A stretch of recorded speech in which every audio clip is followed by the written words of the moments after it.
All right, guys. So we are early, top of the morning, and we're going to talk about Luke Rockhold taking on Darren Till in a boxing match.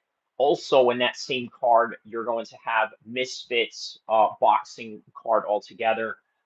Salt versus Tony Ferguson. Tony Ferguson's boxing debut. So this is going to be interesting. In the light of that, they are also talking about Tony Ferguson possibly fighting in the White House, right? At least that's hearsay. Hold on, let's see what this person is doing online in this game right now. What is this dude doing? Got a little Grand National going, this, that, and the other. So, okay. All right. So, um, all right. What I'm going to do right now, I'm going to put on a slide, or I'm sorry, not a slide, a thumbnail for this particular live stream that we're doing right now. Okay, so I'm going to do it right now as we speak, right? For some people, thumbnails take a long time. For me, I found a formulaic way of sort of, doing it as quickly as possible. So, for example, what is our first topic right now? Our first topic right now is obviously there is a Luke Rockhold fight, but it is 1 week later of Raja Jackson still not getting any arrests going on, right? 1 week later. So I guess that's what we're going to title this. 1 week later. Okay. But we're also talking about other subjects as well. So there's a picture of Raja that I'm going to put along with Stu. 1 week later, what else? We're also going to talk about Darren Till versus Luke Rockhold. By the way, very interesting uh, press conference they had going on, and even better weigh-ins, right? Like the way Darren Till was going at him. He's like, "Come on, who's the fat cunt now? Come on, lad. Come on, lad. Who's the fat cunt now?" But yeah, please bear with me for a second, guys. I'm only um, setting up the thumbnail right now. Okay, I'm setting up the thumbnail for this particular episode that we are going to do in this particular live stream at this morning time right now on a Saturday.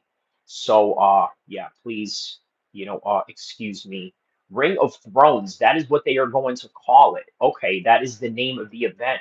Ring of Thrones. Very interesting. Okay. Uh we got 10 people in here right now, and I don't even have a thumbnail yet. All right, so very interesting. Hold on a second. And then there's also this UK rapper um, that's being accused of being a pedo right now. So,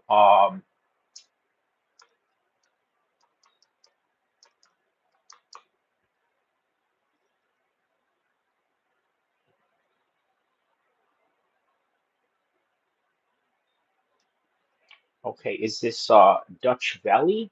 I think is the okay, let me go to this right now, real quick. By the way, guys, don't forget to hit the like button, hit the subscribe button. You know what? I'm just gonna leave him out of the thumbnail because that's going to take a while. But no, you know what? Fuck it. Yeah, we'll just put him in there.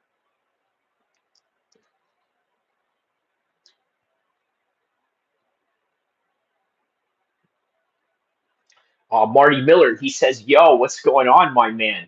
Hold on a second, just setting up a little bit of a thumbnail right now, man. How are you, man? How is the morning going in Ohio right now? How is everybody doing across the Midwest? Not only that, the South, also the West Coast, home of Kyrie El-Kheer MMA. And also the home of Team Alpha Male and a whole list of other top gyms, MMA Gold, um, obviously the Gracie Jiu-Jitsu gyms that we have here.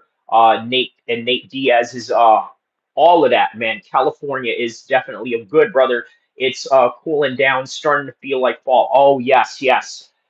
You know what? That's yeah, it is right. As soon as September hits, that's where all of that starts really, um, kind of cooling down a little bit, uh, having a little bit more wind and what have you. So, all right, so now I'm just gonna insert the text on this one right here. 1 week later. Once you guys see the thumbnail, you'll see what I'm talking about. So let's see here.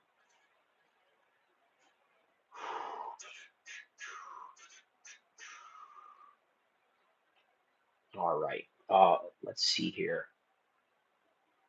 Okay, well, so Luke Rockhold and Darren Till are fighting today, along with Tony Ferguson and Salt Poppy.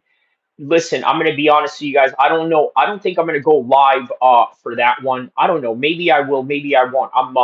It's really hyper dependent on a wide range of things going on today.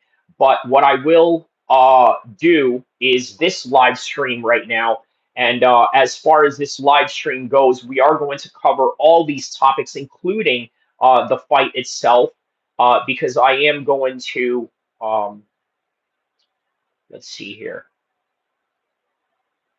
You know what that would mean if I'm gonna live stream this fight? Because by the way, I'm just gonna keep the same uh live stream. By the way, so I'm not going to change it or anything, which would mean that my phone would be held hostage by the live stream, which is great anyway. Look, I'm not one of these guys that gets really fixated on their phone. Okay, I don't really get fixated on my phone uh, because I just look at it like I don't know, man. I just don't. I don't want to feel like I'm attached to a machine, right? Of course, like all machines, they are things that you need to use in order to fulfill an objective, right? Obviously, me being live doing this right now, it serves its objective, but obviously the phones do other things as well. Uh, but yeah, I would rather just remain not attached to it. So that means if I have to live stream, an entire fight through the phone, I guess, hey, why not, right? Okay, so let's see here. Fight day, as I'm going to put on the thumbnail. Yeah, so sorry guys, just working on the thumbnail right now, but a good turnout. Even for just the beginning of the show without any thumbnail as of late. But do thumbnails matter? I think they do, right? Suppose you just do something where it is only um,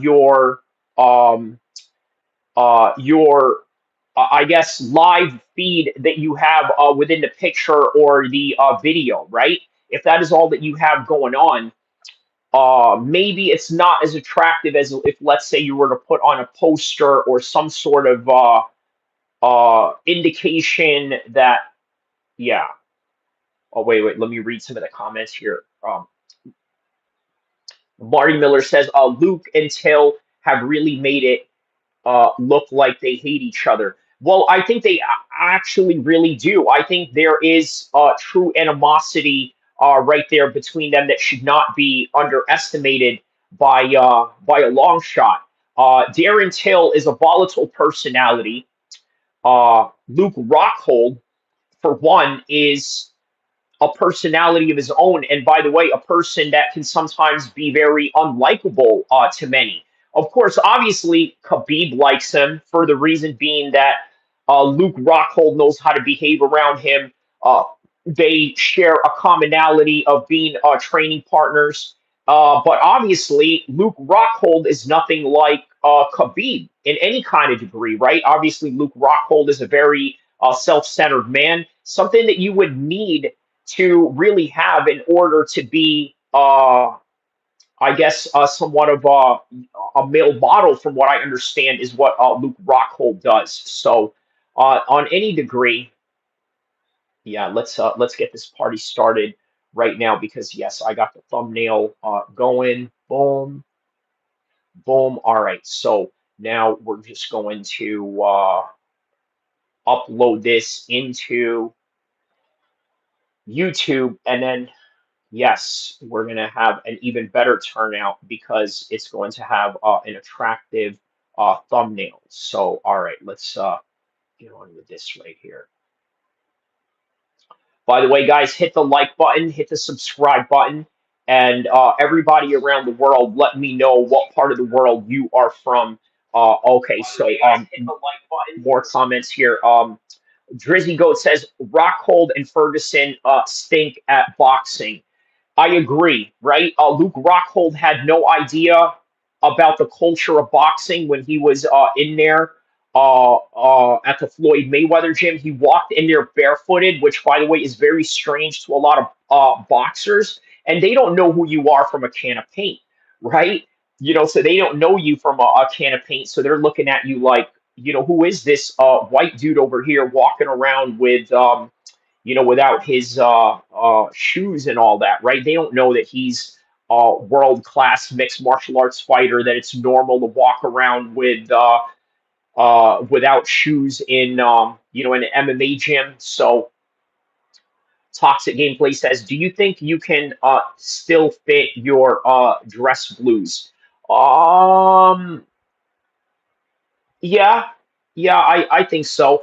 Sleeper says Raja booked for another wrestling event. So, okay, that's a very good topic to segue into this, right? Because here's the thing. Here's the thing about that, right? He's booked for another wrestling event. Is that true, or is that just kayfabe once again? We have to confirm that because I'd like to believe that it's true, but at the same time, you got to have true confirmation. Yeah, you got to have real confirmation, at that. So, okay, hold on a second. Gotta change this one right here.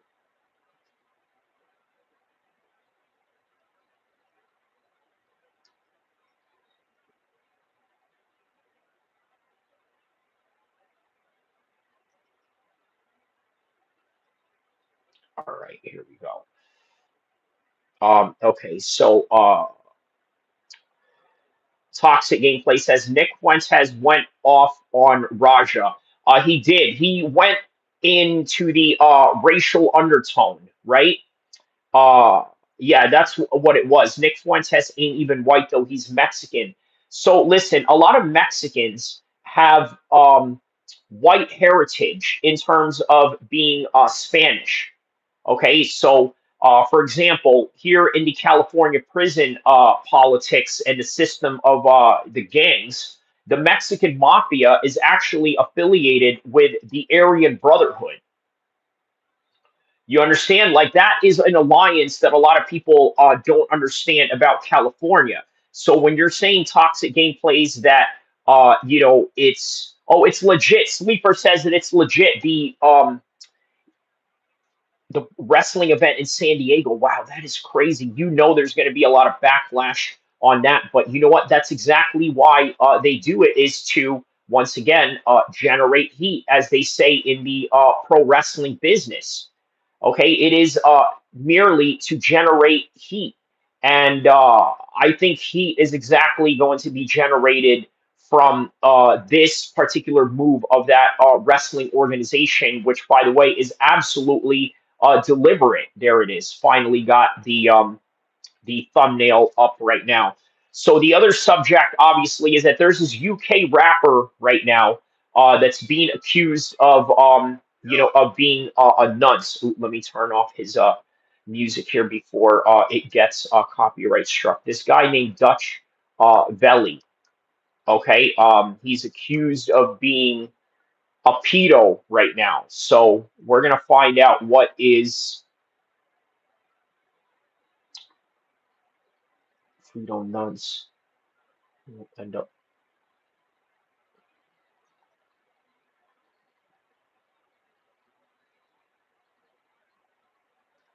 What is this? People, check this out though, man, because this shit needs to be addressed. I don't fuck's your favorite rapper talking to a full idiot and all that. Like, yeah, bro. Just come up and go that little big one that we're dealing with. That's already chance. Yeah, now I'm panicking. You don't panic. No, I am because I'm going to leave the job. Good morning, my people. Check this out, though, man, because this shit needs to be addressed. How the fuck's your favorite rapper talking to a full video ago? Like, if it's so yeah, bro. Yeah, so Bro. this rapper in the UK named Dutch Belly, right? He was accused of speaking to 14-year-olds in his DMs, right? Like basically on a grooming tip, right? Non-relatives of his. He says, "How come the UK rappers all look the same?" Because they all follow the same style. If you look at in the '90s, a lot of the West Coast rappers all look the same. They all had the plaid shirts, the khakis. Even till now, they all look like that. But now, obviously, yeah, Dutch stuff's old. Well, it is, but you know what? It's a story that I came upon today, and I just thought, you know what? It was interesting. It sort of relates to the UK, being that this fight that we are going to cover today is in the UK. So Marty Miller says, anyone watch Dirty Boxing last night? No. Tell me how that went. He says, not many known fighters, but the production was really good. Yeah, coming from Mike Perry, that would be the case there. The game says Dutch stuff's old. Okay. Sleeper says you can automatically tell them from the UK by their looks. Oh yeah. Clyde says, "Is this?" Clyde says, "Is this about the UK rappers?" I thought it was about fake fight with Raja when I got in. It's about all of them, but we'll talk about all of them simultaneously, of course. We don't have to talk about one subject or the other. If you want to talk about Raja, that is no problem. We can also throw Dutch Belly's Nonce in there, and then also Darren Till and Luke Rockhold's fight, along with Salt Poppy fighting Tony Ferguson, all in the same card. We're going to talk about all of that. Hector Lombard got smoked in 25 seconds. Is that right? I wonder if they would allow me to show that. Right? Man, it's kind of risky. Hector Lombard. Maybe if it's from a fan's. Was it against Lorenzo Hunt? That this had happened. James Cannon defeats Hector Lombard. Is that what it is? Okay, let me see here. Okay, let me see here.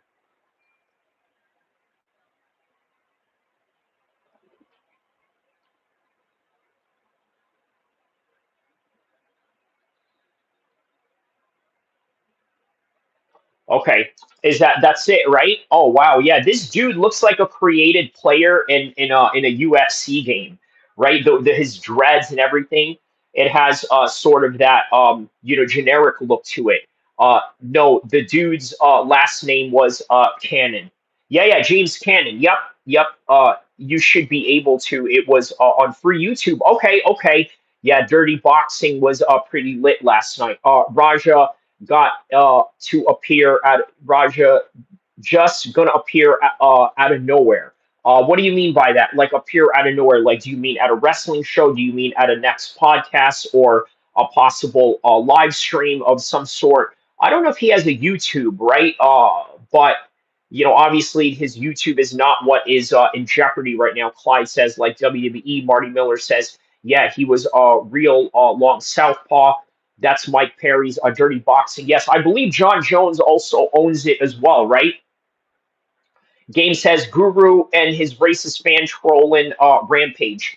I mean, that's exactly what you would expect out of him, right? Toxic Gameplay says, do you all think the people around Raja fake as F for letting him do that? Absolutely. Look, you got to understand something. When you got a guy like Homeboy, right? When you got a guy like Raja, there's going to be a lot of yes men that's going to be around him, right? And what exactly do I mean by yes men? Well, you got to understand he is what we would call in hood terminology the hood trophy. Let me explain to you what a hood trophy is, right? Not, I'm not saying this as an example as to say that Raja hangs out with hoodlums or gangsters or anything like that. I don't know that for certain, and I'm not going to specify whether he does or he doesn't. But let's say if he does, right, hang out with a group of people like that, he would be considered the hood trophy. That would range from people who are the cameramen, people who are his publicists, or maybe people that are in his camp that, let's say, do some kind of production or some kind of editing or mixing or anything that deals with video technicalities, right? But then the other side of that also are just guys that are what I would call homeboy security. So when you have a group of people like that, what you have is a group of people that are going to and essentially be yes men, right? They're going to ride for you. They're going to beat up people for you. They're going to make you crash out as well, right? And especially if you're a streamer, they're going to encourage you into these particular scenarios, right? So, do I think that a lot of his people encourage him to do this? I think that they never try to encourage anyone to do anything bad per se, right? Like, I don't look at them as a people that would maliciously make Raja crash out, but at the same time, they are people that are subservient to the clout and the fact that he can bring notoriety, money, and all these types of networking connections that he can offer. So he says, so the hospital is on it. So the hospital is on it. Come on, bro. Okay. Marty Miller says, how can you not have blood on your shirt right after you beat him up, and then he's got blood all over his shirt in the alley. Huh. Okay. Interesting take there. Marty Miller says, I don't think it was fake either, but it's kind of crazy that Stu doesn't have a mark on his face. I don't know, man. Yeah, I don't know, man. I don't know. Clyde says there was no blood on his shirt in the ring afterwards outside, but the blood was on the shirt. Okay. Yeah, John Jones is the part owner. He didn't do anything. It was fake. Nate Diaz was there last night. Oh, how about that? Toxic Gameplay says, do y'all think that the people around Raja are? Oh, okay, that's the thing that I was addressing. Dude crashed out over his chat trolling him. The game says. Uh, okay, so Marty Miller says, is that true, Clyde? I'll have to go look that again. Sleeper says, Clyde, it initially was fake, but Raja took it way too far and beat him down.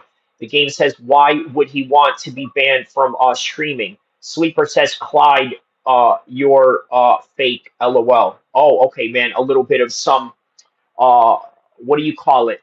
Conflict going on here in the chat between Sleeper and the game. Clyde says, "No, I'm a GAY."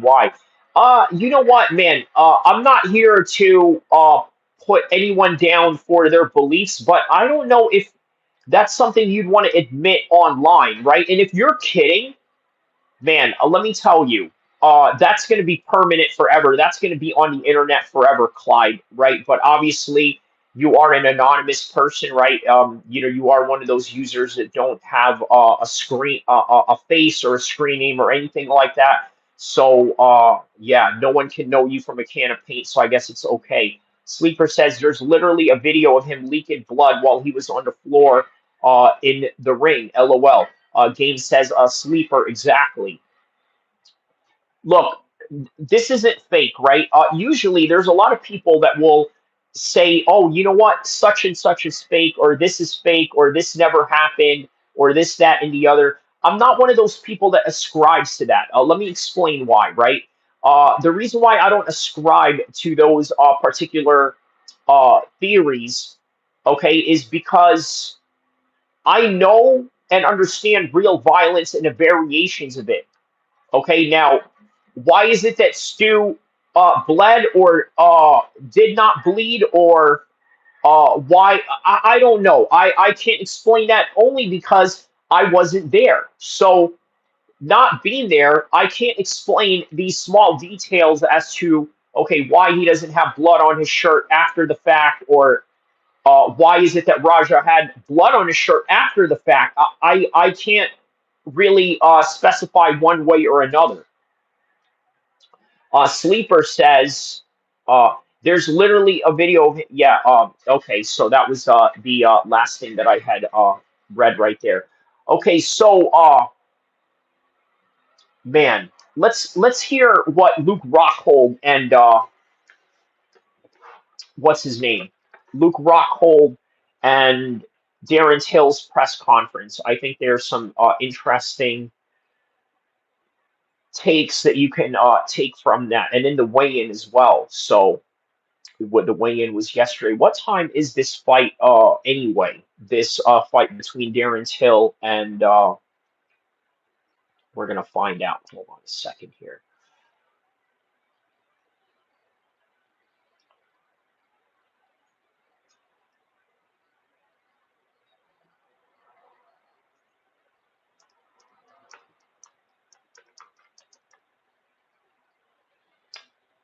Clyde says, play Blade in WWE all the time. Okay. Till got crazy roid rage. You think so? You know what? I wouldn't put it past Darren Till for him to take roids based on the fact that he's probably paranoid at the fact that maybe, Luke Rockhold is taking roids himself. Rockhold just a second ago wasn't looking as peaceful as he did in that promo, jumping into the beach. All right, there, let's he's see letting it here. jump into a fight. It looked like here at the press, and here we go. He's standing up again. There's a lot of tension back and forth, and whatever started that, I have no idea, but I know it escalated quickly, DJ. I saw some bottles get thrown, and I knew right when that happened, things were going to start getting a little crazy.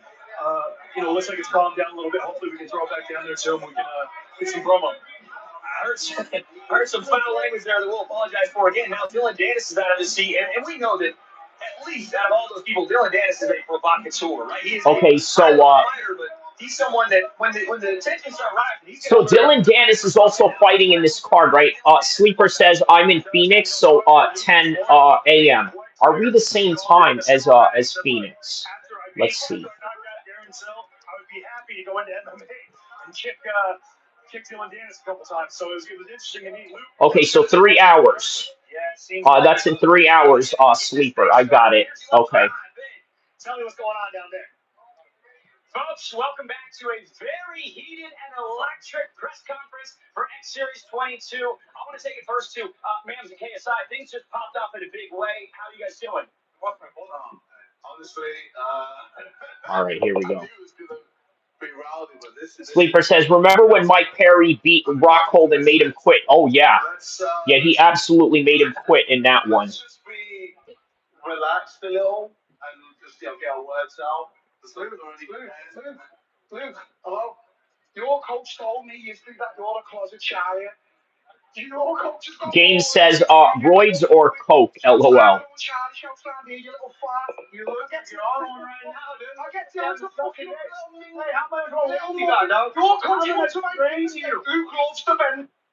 Mr. Offline says he says terrorist. Okay. Do you feel better about yourself after calling me that?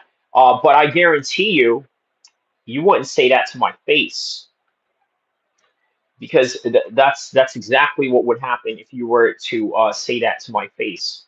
So he says both. LOL. Both of them on coke and roids is what you're talking about. Your coach has got no loyalty, mate. Imagine what's going to happen anyway. You look like you're in just like you look at right now. What am I? Tell me what. You look like a fucking little coke. No, am I a cokehead? Okay, if I'm a cokehead, why don't you want to do 8 rounds? I can't even understand you. Liam, can you come if I am a cokehead, why didn't you accept 8 rounds and said you would only fight me over 6? Marty Miller says, do you think Roger crashed out trying saying that to Kyrie's face? You'll see crash out. Oh yeah, man. Yeah, this guy. He has no idea what is coming to him if he was to meet me in person, right? Mr. Offline. I mean, look, think about this, right? There's a reason why you call yourself Mr. Offline. I understand that there are people out there who are private. I understand that. I'm a very private person. There's a lot of things that I will never reveal about my life, what I do, and what I see. But at the same time, your name is Mr. Offline, which means that you really are adamant in not showing your face to any degree. So yeah, man. Game says Cokehead wanting 8 rounds makes more sense. Till is so dumb. If I'm a cokehead, I said either one, eh? No, you never. I said either no, one. You never. Because if that's the truth, let's make this 8 rounds. Make it 8 rounds. Okay, mouse. It's 8 rounds.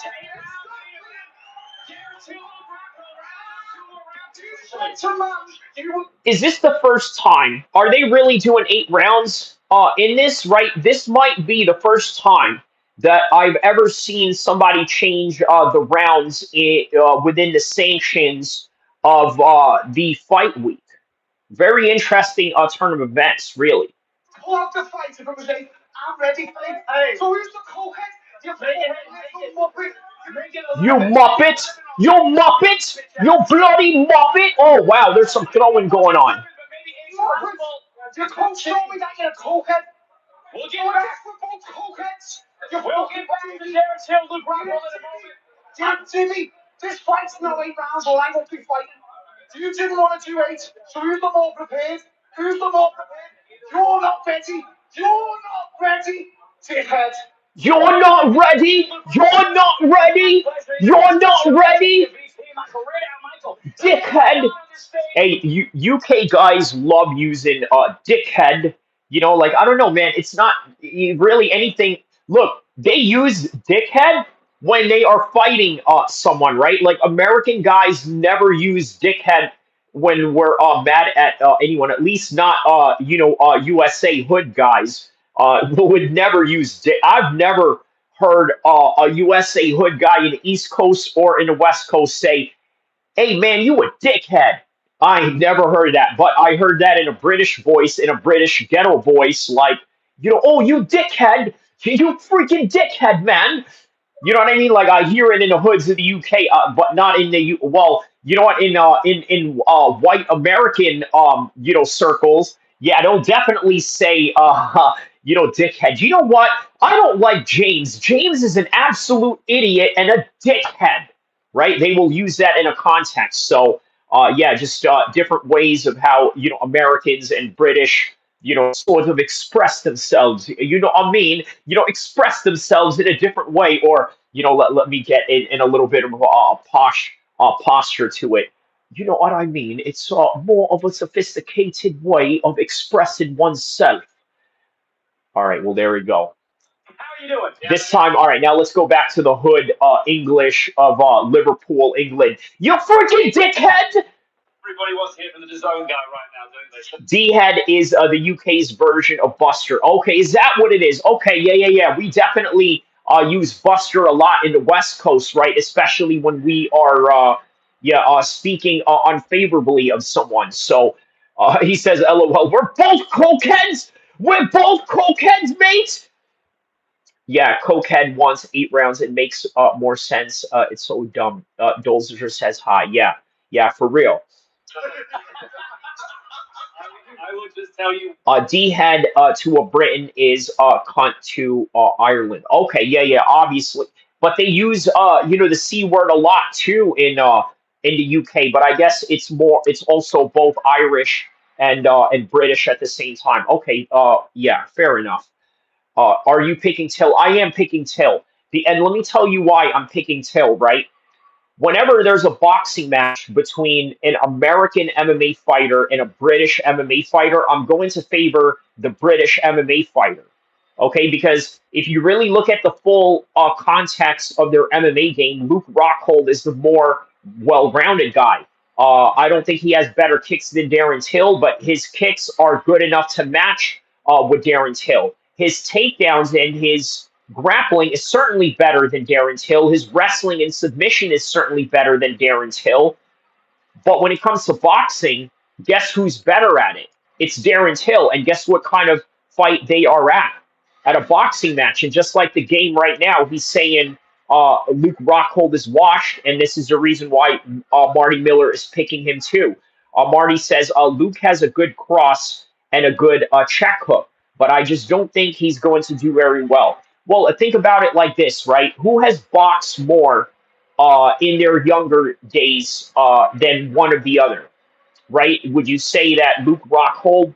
Uh, would you say that Luke Rockhold was more of the boxer, or not, or would you say that it's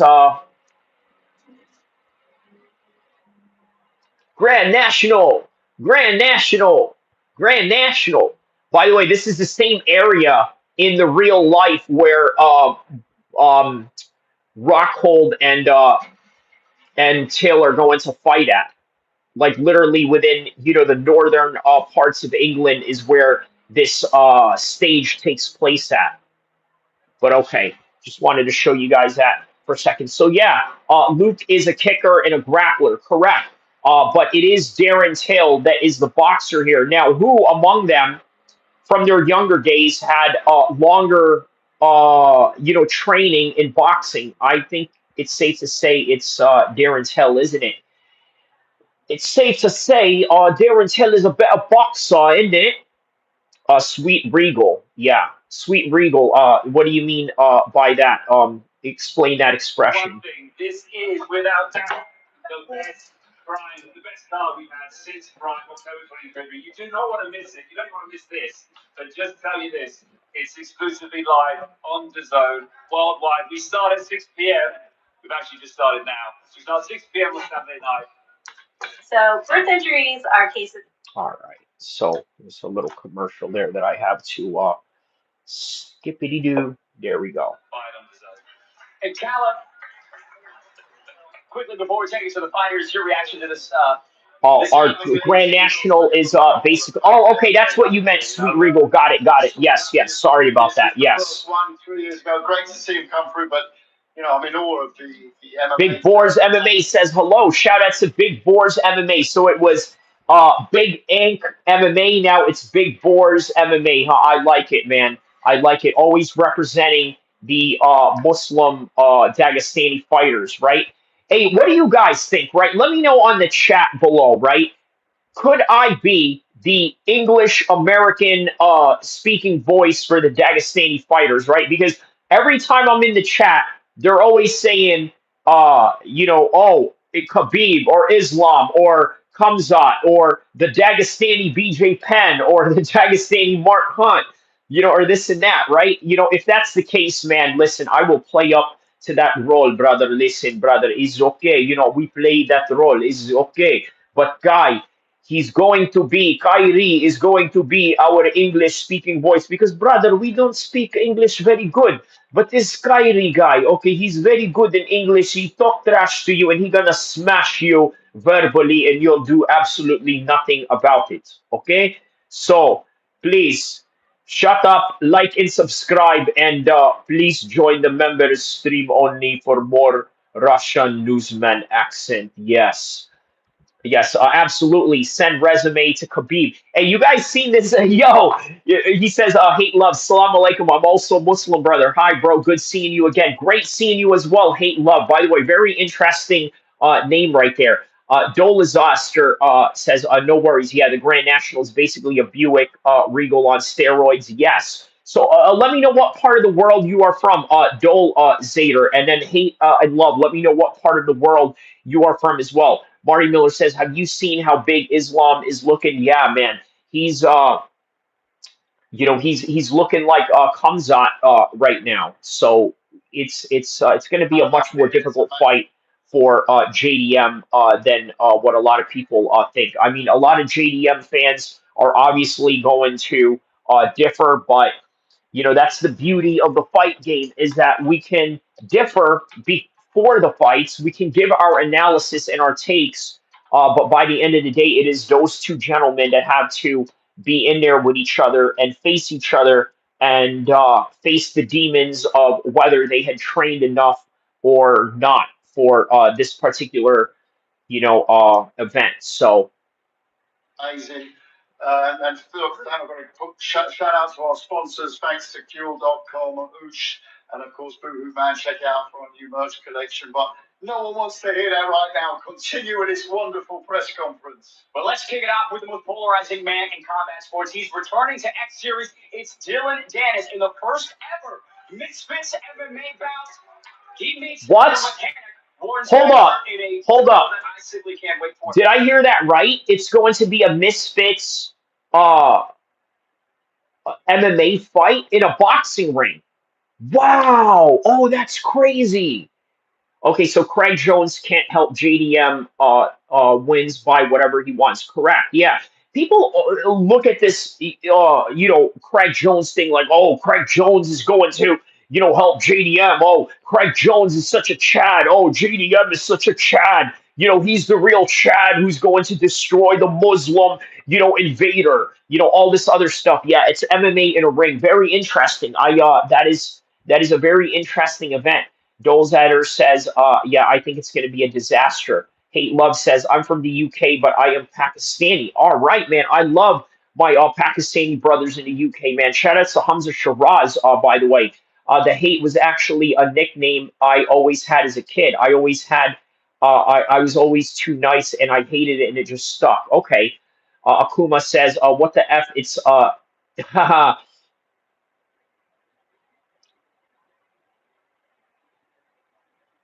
and off you go, fool. You have no idea, bro. I am in better shape than you are. I think you somehow are fixated on the camera angles, but when I stand up and womp womp, Akuma, please, please, you don't want me to destroy you, my man. Okay, you do not want me to destroy you and leave you out of here in shame. So you should go in on him, Kyrie. Hate Love says, if you're gonna troll, please leave. Don't ruin it for. No, man. Let me tell you, Hate Love. The trolls are part of the show, but it just depends on whether it's worth it or not. Some people are worth it, some are not. Um, if they got a real channel behind them, like they are, let's say somebody that is known or has, a subscriber base, I'm going to go after them. I went after somebody in here, a Sacramento guy. We had real life beef on the streets. You guys can look him up. His name is Smack God TV. We had real life beef in here. That was, let's say, went beyond the internet. We also did collaborations as well, right? We did a collaboration on MMA Guru back in the days when he said something about Michael Chandler's kids. And obviously, him being a black man, he had something to say about that. And he defended Michael Chandler, this, that, and the other. And behind the scenes, he would tell me, yeah, listen, you got to try to be more like MMA Guru, say something controversial. So one day, he he tried to make a live stream video about me. I don't know, for whatever reason it got taken down because he doesn't understand copyright laws. But he was in response to the fact that I went after Jay-Z. So he didn't like that I went after Jay-Z because he views Jay-Z as a black king and somebody that is somehow helpful to the black community, at least in his eyes. But he started beefing with me on that. So then next thing you know, one thing led to another, and he said, hey, let's go meet up. So we met up, and well, okay, the rest I can't tell you, but let me just say that I embarrassed him in front of everybody in the MMA Sacramento community that we both knew. And I also embarrassed him in front of the street community, the underworld community of Sacramento, and he would never be part of those circles ever again. So the game says it's crazy how Guru fans gaslight everyone into thinking he isn't racist. Well, that's the thing, isn't it? I think that he uses racism as a way to attract a lot of these Call of Duty players who say the N word profusely online. That's really what it is, especially when people want to fight Kyrie. 80% of MMA fans are trolls. Yes, we like trolls. Dolzer says, No, no, no. My handle sounds like word disaster. Oh, okay, but with Doles. Okay, gotcha, gotcha. Okay, Hate Lug says. Okay, so the game says, dude, everyone said should have been allowed to call Raja the word. Wow. Okay, well, explain that. Elaborate on that. Not this time. Fresh Melon Juice, is this a live scam? No, it's not, my man. You are tuned in to yours truly as it is right now. Trolls are more personable than orgs, though. Okay. Um, Hate Love says, Fresh, you're the only scam. This is a really good channel. Yeah, yeah. Fresh is, he's an ally of the show. You know what I mean? Like, he means well. We have our banter, we have our back and forth. The reason why he's singing Scam Live is because what I usually do, Hate, let me give you some context, okay? Um, let me give you some context what he means by scam live. So sometimes if there is a fight day going on, right, like let's say UFC 317, UFC 318, what I'll do is I'll play replays of my own videos. Now, why do I do that? Because number one, people are there to see within the algorithm of what you put in the title, the fight. So before they see the fight, you're giving them entertainment for your past work that you've done. You see, there's a lot of MMA content creators that have made thousands of videos like myself, right? But there's a lot of work that they've done that you've never seen. And the reason why you've never seen it is because they get lost in the algorithm or they never give them a chance to play it. So, what I did, look what I've done with a lot of my UFC live streams, UFC pay per view live streams, was playing the documentary that I made about Tom Aspinall's dad, right? Not having a plan B. And what was really instrumental about that video, that documentary that I made of Tom Aspinall's dad, is that I wanted to emphasize to everybody that has a dream of either being a content creator, a fighter, or a professional athlete, that you have to go all out and not have a plan B, because if you do, then it's only going to distract you from the realities of the goals that you are trying to obtain. So, Dolzetter says, if Raj is going to act like a ninja, we should be able to call him on it.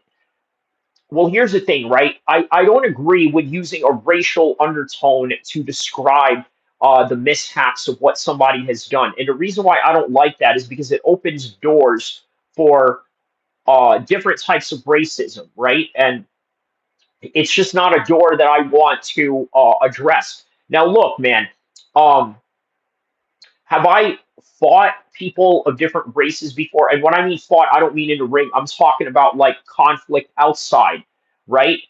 Never in any circumstances have I used race as a way to propel my anger or my motivation in wanting to get at an enemy in the street. Never, right? If I had an enemy in the street, the entire prerogative that I would have would be based on the fact that, you know what, I want to get at this person based on what it is that they did to me, based on the differences that we have, or based on the rivalry that that context is based on. If Fresh Melon Juice says Guru is a very nice man, uh, bit he's a little racist because his country is being invaded. So there is something to that, right? Fresh Melon Juice. I'm going to highlight Fresh Melon Juice's comment right there, and I think that's a very good point about MMA Guru, right? The reason why MMA Guru's racism festers is because of the fact that England is being invaded by Muslims, and I'm saying that as a Muslim, and I need you guys to understand this, okay? In a couple of years, 10 years from now, Britain is going to be an Islamic dominated country by numbers. Every day, there's new white converts coming into Islam, new black converts that they recruit out of prison because, yeah, you know what I mean. That's where a lot of African British people really embrace Islam, is through the prison system. So, and then on top of that, the politics. You look at, there's a Muslim mayor in London. There's a potential Muslim prime minister at some point. But yeah, Guru knows exactly what he's doing. Marty Miller says that's true. That is true, right? He know. Look, and guys, listen. What MMA Guru does? Do you guys not think that I do the same thing? You know the Joe Pfeiffer story, right? The Joe Pfeiffer story is one of those situations where I was calling Joe's Pfeiffer's homeless story somewhat of a fraud because for me, I don't believe that if you're white and privileged, because trust me, I understand what being white and privileged means, right? I've seen it firsthand in in the East Coast of New Jersey, right? There's just a certain advantage that you have when you're from a certain community or if you're accepted in a certain community, and that's just what it is, right? So um, let me see here. Let me read some of the comments here. Uh, so when Strickland went crazy and jumped in the cage, Guru wasn't saying anything. So that's what I'm saying, game, right? There's a little bit of a double standard there. Marty Miller says racism is only acceptable when it has to do with whites. Crack ass. You know what, Marty? You may be right about that, right? I think the reason why I think that it seems okay to be racist towards white people is because they are seen as somewhat of the dominant group, right, in terms of influence, maybe sometimes in terms of numbers, depending on what country you are talking about. So that is, I think, the only reason why it seems acceptable. Look, under no circumstances in my opinion, is racism accepted to anybody, right? At all. Now, what's interesting was they asked Mike Tyson about the whole Hogan, being racist thing, right? He says, "Listen, man, I've said some pretty horrific things about white people in my state of rage, but it doesn't mean that I hate white people or this, that, and the other." In fact, he has mentioned that his daughters are more than likely to probably be with a white man based on the fact that their demographics and where they are from and where they are at is just going to situate them in that a particular situation and opportunity. So, yeah, Fresh Melon Juice says Birmingham has more young people than immigrants than the English white population. Okay. Uh, Dole Zaster says, and I do believe every race has ninjas. So, Dole Zaster, I'm going to highlight that comment, right? And for only the smart ones that understand what he means by ninjas, okay? And the reason why I'm going to highlight that comment is because you're right.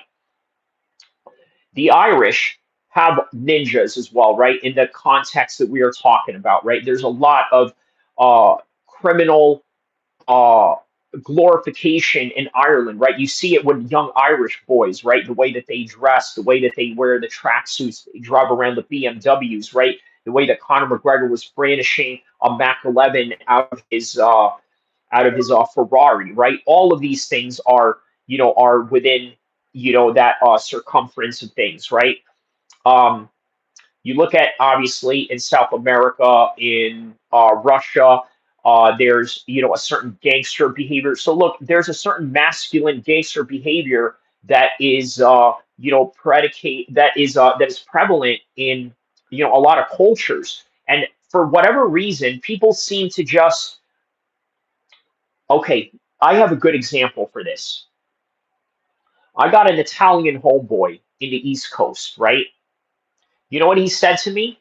He said to me, Kyrie, you got to be careful hanging out with these Bloods and Crips in California.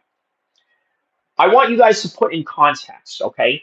This is an Italian man, and there's a reason why I'm emphasizing. There's a reason why I'm emphasizing he's Italiano, okay? There's a reason why I'm emphasizing he's Italiano. What do you guys know about Italians? What do you guys know about Italians? What are Italians, like?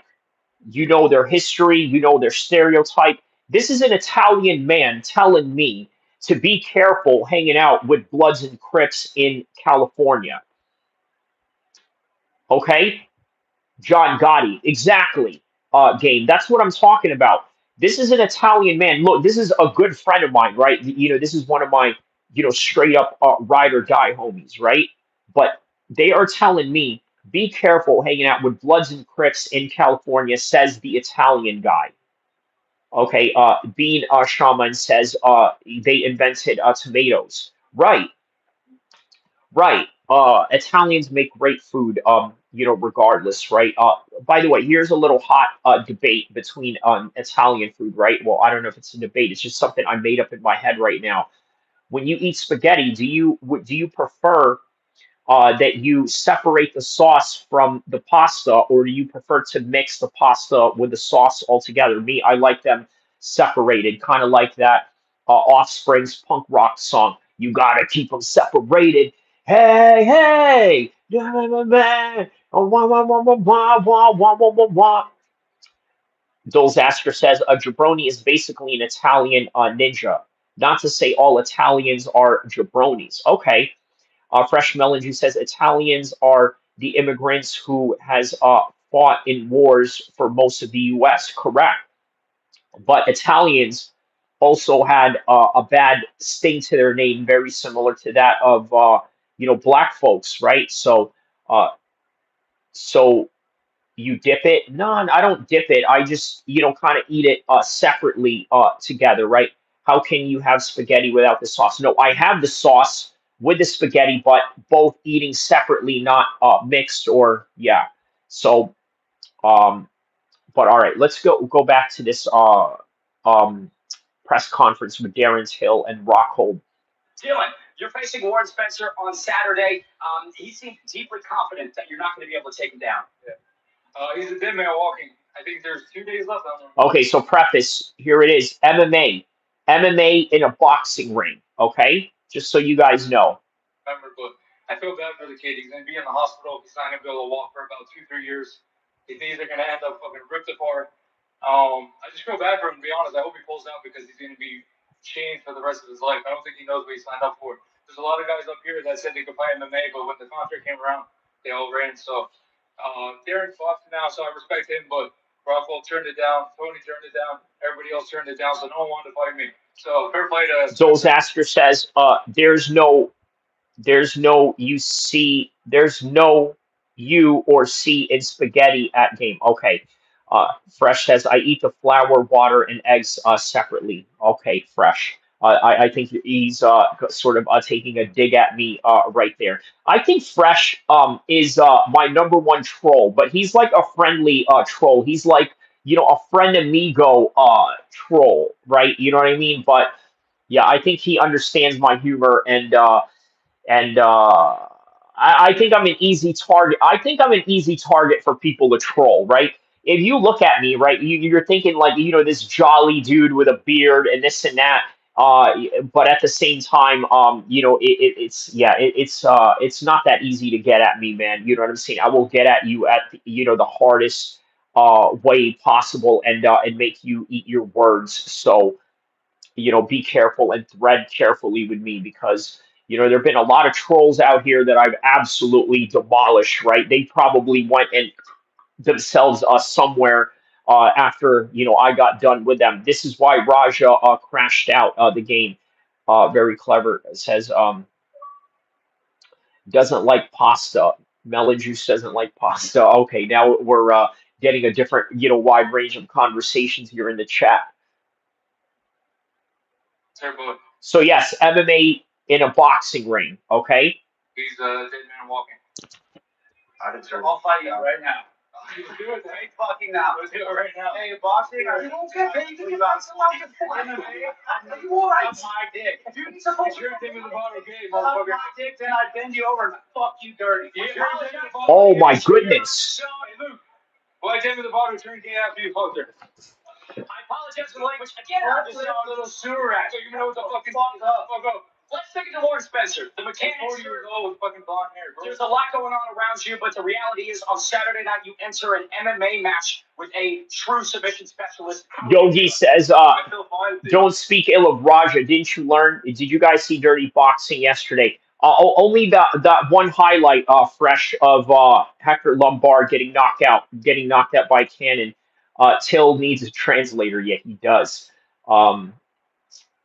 Yeah, don't speak ill of Raja. Didn't you guys learn? With Raja, he says, okay. The whole world's going to see Dylan Dennis attempt to sniff my multicultural balls. on Saturday night, and I'm bored. It bores me. We're in the middle of taking pictures in the ring, bro. Watch them dry. It's more entertaining. UFC is getting that way now. You know, everyone seems to be thinking that a cuddle off is the way to have a proper fight. And look, I'm here to throw down. I think I've just decided now. Dylan didn't pick me to fight because I'm a middleweight boxer with a white belt in jiu-jitsu. He just picked me because he fancies me. That's it. He loves me. There's pictures of me in his bedroom. I have the pictures for that. I have the proof. So I don't know why he picked me, but I think that's it. It's a pretty strong reason why. Dylan, why'd you say you're gonna put me in a jail cell? I don't know. You said what stuff? I fuck you right here. You can't do anything about it. See, that's no security here. I'm fucking. That's a weird thing to say. It was weird. Facts of life. Just facts of life. I'm taking you to MMA school, Dylan. Okay. Have you got your lunch box? I can't even your lunch box, bitch. You're going to MMA school. A white belt boxer, middleweight, is taking you to MMA school. Which I think you're going to spanking you on the ass and fucking giving you the little nugget. So I can't wait. Have you got your rubber jaw, bitch? You're taking the fat. Hey, respect to you though, because KSI is a little boxer, or whoever the fuck he is. He won't fight me. I give you respect. KSI, let's weigh in on this one. Dylan Daddy, want to keep with you? Keep going. You want to keep playing? Hey, this has been non-stop between Luke Rockhold and Darren Till. JJ, Dylan Daddy's back there on that series. Your thoughts on that? All right, so we got. Bill Zaster says, "Gotta run." Thanks for the chat. Be safe. Hey, shout out to you, my man. Don't forget to hit the like button, hit the subscribe button, my man, on your way out. Good chatting with you, mate. Fresh Melon Juice says, former UFC fighters dominated 2 men and 1 women. The game says, wait, is he doing MMA fight but don't want to grapple? Marty Miller says, yeah, I was talking about that earlier, Fresh. Game says, in the UK, MMA equals kickboxing. Fresh Melon Juice says, missed that. Marty Miller says, I thought their production was really good. Yeah, man. Yeah, shout outs to Mike Perry putting all of that together, and John Jones, obviously the co-owner of that, along with Abraham Kawa, the manager. Shout out to Abraham Kawa, man. You know, another Arab Chad in the fight game. Fresh Melon, you says, yeah, it was good, but the colors, man, only black and brown. Weird. Only black and brown. Oh, you mean? Are you talking about the fighters or like, actual colors, like, or do you think like there was some kind of the ring, etc., not the humans? Okay. Oh, okay, the color of the ring. Got it. Yeah, look, the game's the game. I'm happy that. No, I'm actually not happy that you I'm hoping. I made you so much money. You look absolutely obliterated. You have a picture of me on your house. The board you actually are. Okay, it's unfortunate. Why would you fight me in MMA? I'm not a real fighter, huh? Okay. What? Look, okay, exactly.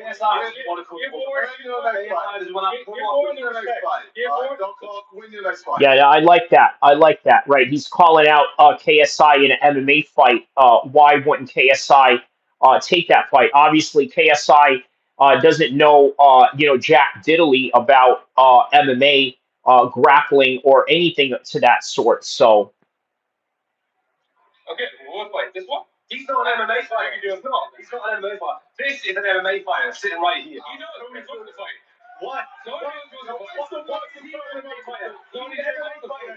He says, sup, bro, I heard Raja is getting sued for 25 million. Is that true? I have not seen any of that being confirmed, as of yet. So, yeah, that remains to be seen. Fitness Anonymous, what up, man? Hey, shout out to Fitness Anonymous. By the way, guys, I need you guys to go check out this guy's channel, okay?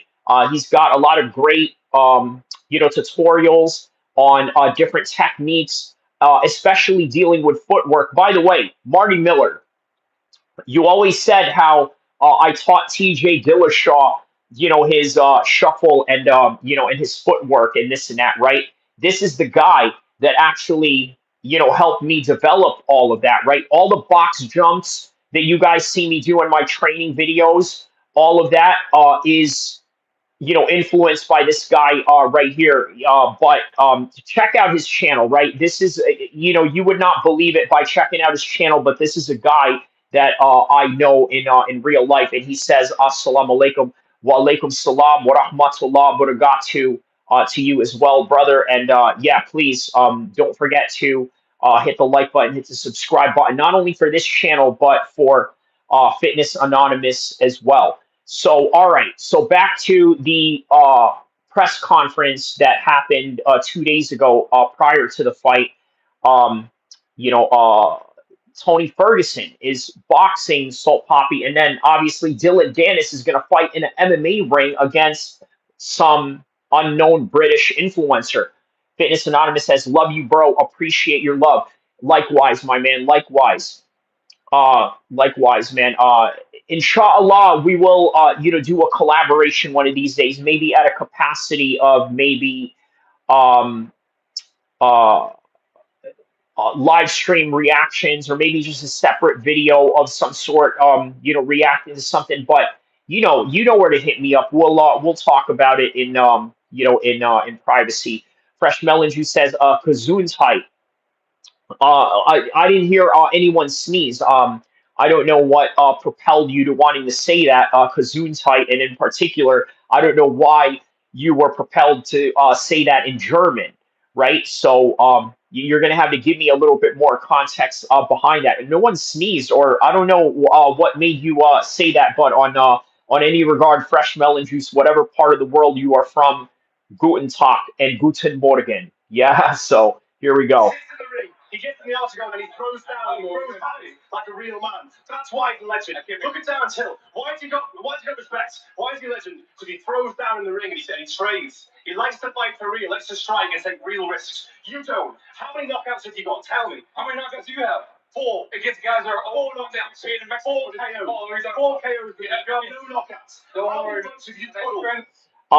B Shaman says, "How come only Orthodox Christians get along with Muslims?" That's a very good question, B Shaman, right? I'm going to answer that question, right? Because there's a certain level of conservatism that Orthodox Christians carry amongst themselves. For example, if you take a look at their family structures, right? They are that very similar to their Muslim neighbors. For example, when you go to Russia, the type of Christian Orthodox conservatism they have is very similar to the conservatism that you see people in Chechnya or the mountains of Dagestan sort of practice, right? This certain mindset of humility, this certain mindset of um, uh, hierarchy, right? Um, Oh wow, man! Shout outs to Fitness Anonymous for sending me that gift right there, my man. Shout outs to you, my man. Um, so yeah, so there's that going on, right? Maybe the gibberish uh, made me think you sneezed. Sorry. Okay. So yeah, so that's the reason why. If you go to, let's say, Egypt, there's been Muslim rule in Egypt for centuries now, right? And as a result of that, well, they share the same mannerisms that the Muslims do, quite frankly, because I'm going to be honest about this, right? The Muslims dominate that circle and that region for that reason, right? So they're obviously going to have to take up, the Muslim mindset. This is the same example with many foreigners that end up living in Dubai. I mean, obviously, there's a lot of haram that goes on in in different regions of the Arab world, but for the most part, it is highly conservative and influenced by the Islamic ethos of things. So, shout out to you, Fitness, for that one, man. Yeah. So please, guys, be sure to like and subscribe to his channel as well. Marty Miller says, "I think that every time he does, that fresh." Okay. Beat Shaman says, "They live in peace mostly in Russia, but England is struggling. Also built the biggest mosque in Europe in Russia, if I'm not mistaken." So that's what I'm saying, right? There seems to be this overprotection that Vladimir Putin gives to Muslims. Like, for example, if you burn the Quran in Russia, you better believe that Vladimir Putin is going to punish you severely in the best way they know how from the KGB tactics of prison torture that they've learned over the years. They will absolutely do that to you. And mashallah, that's great.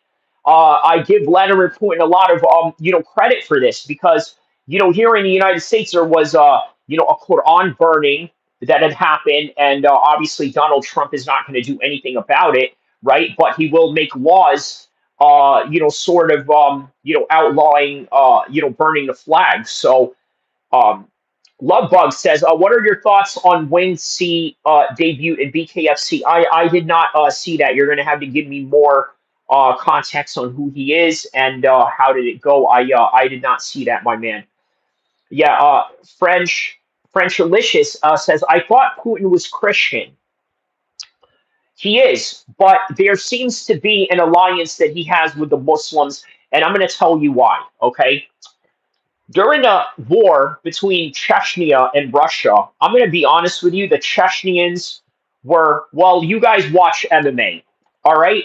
How do you think a normal Russian versus a Muslim Russian from Chechnya is going to do in a fight? And you guys know the answer to this. You guys know the answer to this.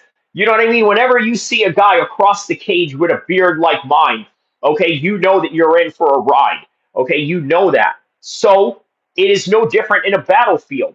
They really put it on the Russians to the point where the Russians, oops, sorry about my little light here. Sorry, accidentally kicked the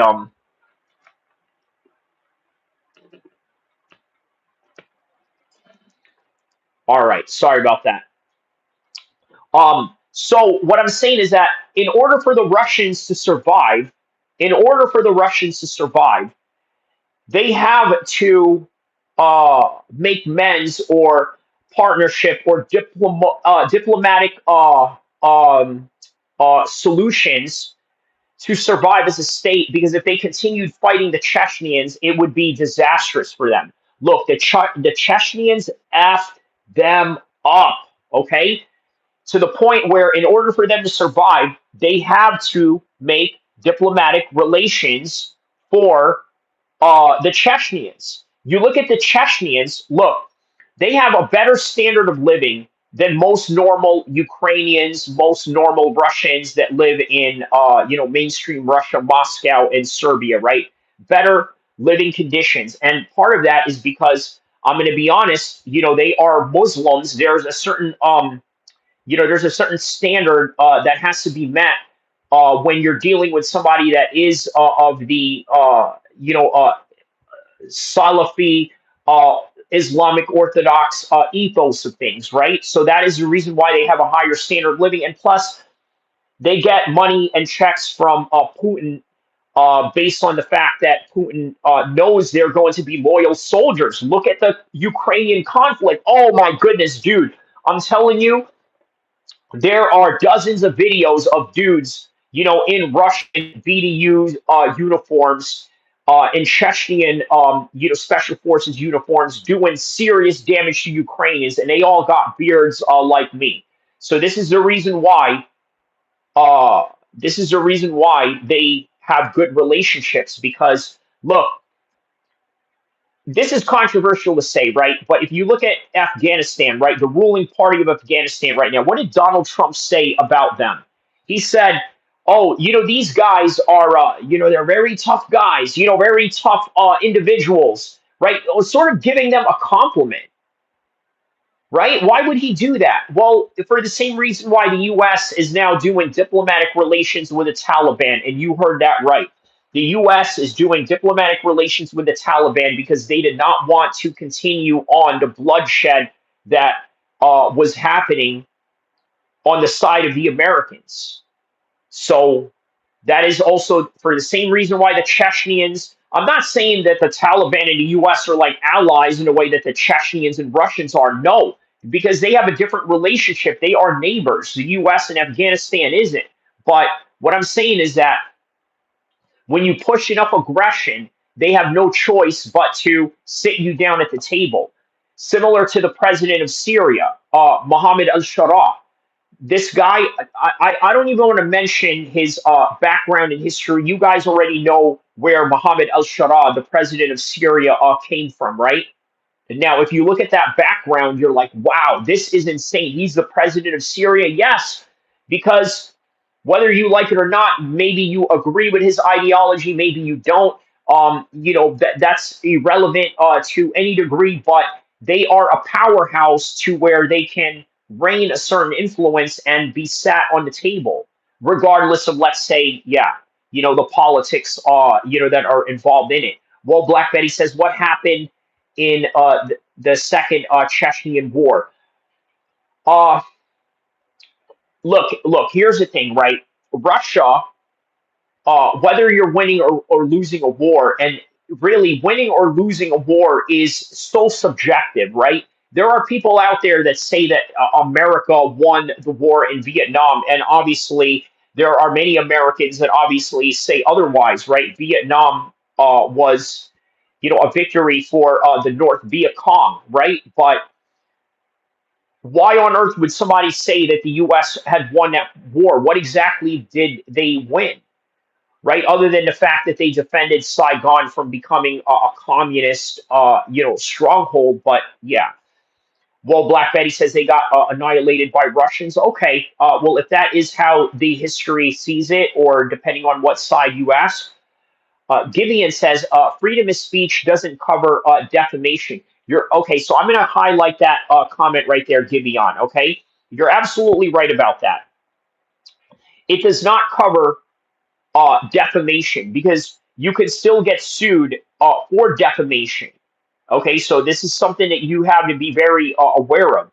You can be sued for defamation based on the fact that you have created an inability for somebody to uh, gain capital gains, or make a living, or things of that nature. So stop the hat. Fresh Melon Juice says the American people lose every American war. You're right about that, right? So this is what I mean when I say that it is really subjective in how you see war to be. Now, in war, there is no winning or losing, right? Unless, of course, it is a war that you fight for, the Almighty. But Beat Shaman says, and the big question, man, since you cool-headed and adequate, why Islam never comes together to defend our people, letting the West take everything they want: land, resources, lives. Okay, so Beach Shaman, I'm going to answer that question. That is a very good question. His question is, why Islam never comes together to defend their people and letting the West take everything? Because of competing interests, right? There's a lot of competing interests that goes on. Different people are going to have different interests, and then it also depends on who the leader is of that country in that particular time, right? So all wars are the boys' banker wars, according to Black Betty. Yeah, man. Yeah, man. Shout out to Black Betty. I see you in a lot of MMA chats, man. Shout outs to you. You're a real loyal soldier to the cause of MMA YouTube. So, shout out to you. I see you in Fresh Melon Juice. I'm sorry, not Fresh Melon Juice. No Chill MMA. Channel. I see you in Big Hank MMA's channel. I've seen you in MMA Guru's channel a few times. So, an honor for you to be here, even though you and I have a lot of differing views and whatnot, but I do see your presence online. So shout out to you. Whoa, Black Betty had a child Bambalam. Whoa, Black Betty, Bambalam. Whoa, Black Betty. Yeah, that's exactly what it is. Gino, A, and the new undisputed UFC middleweight two-time champion of the world, Drickus, still Haram Duplessis. Shout out to Gino on that comment, my man. Yeah, man. And a new UFC undisputed middleweight champion of the world. That's what I'm talking about. Supervision 1 × 1 = 1, and Holyfield. Oh, okay. All right, man. Shout out to you. He's got the crescent moon with the uh crown and the one finger in the air, signifying to Allah. Okay, so I gotta tell you, I think the crescent moon is bid'ah. right? For those of you that are Muslim in the chat and you know what bid'ah means, I think, I think the crescent moon is, yeah, it's bid'ah, right? Like I know they call it like the Islamic symbol, but in reality, the true Islamic symbol is the Arabic letters that say Allah, in my opinion, right? Not the crescent moon, but yeah, and it's innovation, correct? Yes, yes, yes. So it's yeah, that's what I mean, innovation, Gibeon. So yes. United Kingdom. Shout out to the United Kingdom. A lot of very good Muslim brothers there. Obviously, I know Pakistan uses the crescent moon as their flag. Turkey uses the crescent moon as their flag. And some symbols that Ramzan Kadyrov uses for the Akhmat combat, uh, logo that he has going on has that as well. A lot of crescent moon. Gino says, all the way from South Africa, we rise and come back stronger. We rise and come back stronger. Hey, did you see Conor McGregor's, BKFC, um, what do you call it, press conference? He goes, and we're going to rise upon, the phoenix of the sun, and it's going to go blow in the air. And oh my goodness, man, Conor McGregor is, he's a nutter. He's a proper nutter, as they say in England, man. He's a proper nutter. Gino says, not even blanket wrestling will destroy us. Not even blanket wrestling. Oh, okay, so you're South African. Okay, that's so cool, man. What part of South Africa? Uzbekistan, I think Beat Shaman says, a crescent moon is more cultural. Correct. Uzbekistan also uses it as well. Correct. Okay. Well, I'll dance on your fucking head, so don't worry about that. But if you go anywhere near behind me, guess what? I'm tapping, bitch. You ain't handling me. You ain't gonna strangle me on live television. I'm gonna force you to fight me, or I'm out. I'm not into this. You're getting tapped, man. I don't want to do it. I want to fight for real. Me, elbow me. That is a weird thing to say. He says, listen, once you grab my back, I'm tapping out. You know what that's like? That's like if you are in your jujitsu class and you are rolling with a guy that you know is just going to, at a matter of time, tap you out. The minute he takes your back, all right, let's go. You tap right there only because you want to restart the position. Like that is so weird. He says that if you are not going to fight me, head up. If you're going to try and fight me on the ground, I'm going to tap out. Like, that is so weird. That is such a weird thing to say. Transformers. Conor McGregor says, do you think Chandler regrets his choices after the Raja Jackson incident? Regrets his choices? Michael Chandler, huh? Explain the context on that one. Supervision says Christianity Sunday, Islam Almighty. Okay.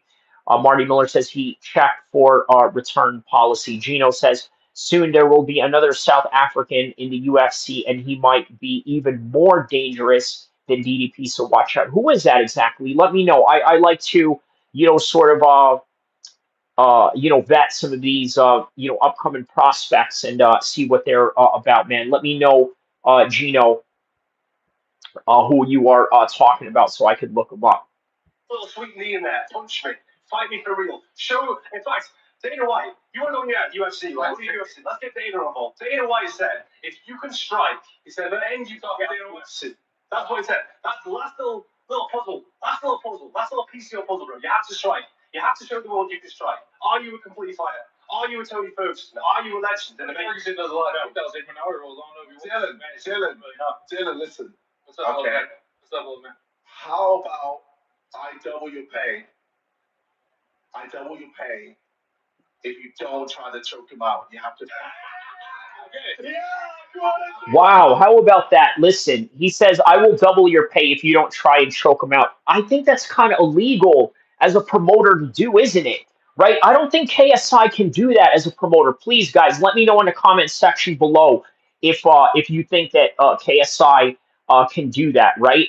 Do you guys remember Gary Shaw? Remember the infamous Dana White? That's fucking illegal, right? You remember that? You remember that famous, viral clip of Dana, just going off on Gary Shaw? So Gary Shaw, the scumbag, in the words of Dana White, said something to the effect that, hey, you know what, man? This scumbag Gary Shaw told Seth Petrozelli to not go to the ground with Kimbo, and so what does he do? He goes and he knocks him out.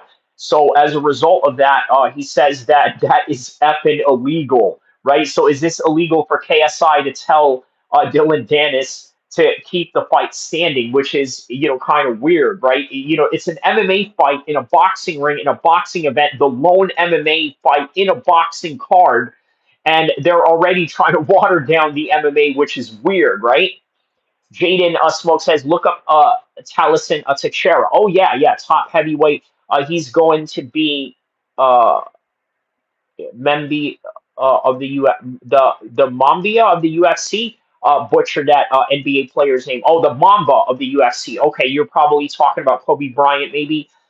Infrastructure is key. Like SA Rugby has a solid grassroots, so there's going to be long reign. But if you have coaches like Visors, MMA is dead here. Visuan says, "Hey, bro, I am training since 12 years old now. I am 17 years old and want to play in the UFC, but my weight division has Ilia Topuria and Islam. If he cuts down my if he comes down, my current amateur record is 11-0 waiting. Okay, man, shout outs to you, man. Be hoping to look for you in the future. I've had some few fighters come in here, upcoming fighters, known fighters in my chat. So I hope that you become part of that list of alumni of fighters that have been here in this chat. So yeah, so okay. No, Namba SA Spurs a unicorn. I don't understand what that means. Beat Shaman says Pedri Pirog was an amazing boxer, wounder. I wonder what happened to him. Okay. That's what I'm talking about. That's what I'm talking about. TKO. Now WP. On the feeder, I've already got more money than you, so. When you get in trouble, you do it for the cuddle. Round the pound. I'm gonna play with him, so we'll see. But if I do If KO, you can't handle it, he goes for the show. You get your normal Marty Miller says, you think you could get TJ to do a quick interview with you? I've tried. Yeah, yeah, I don't want to reveal anything, but that's well, we're gonna try and do that in the future, is what I'm saying. Let's just put it like that. Gino says, look up troublemaker Fayez Jacobs. Unlike DDP, he comes with a different style. DDP has an awkward technique. Troublemaker Fayez Jacob is like a ninja. Troublemaker Jacob. Okay.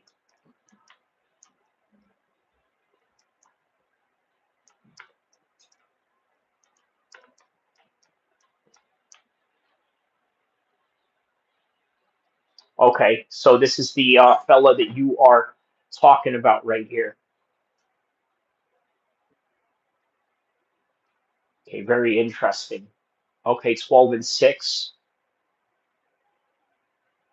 Kickboxing is his foundation.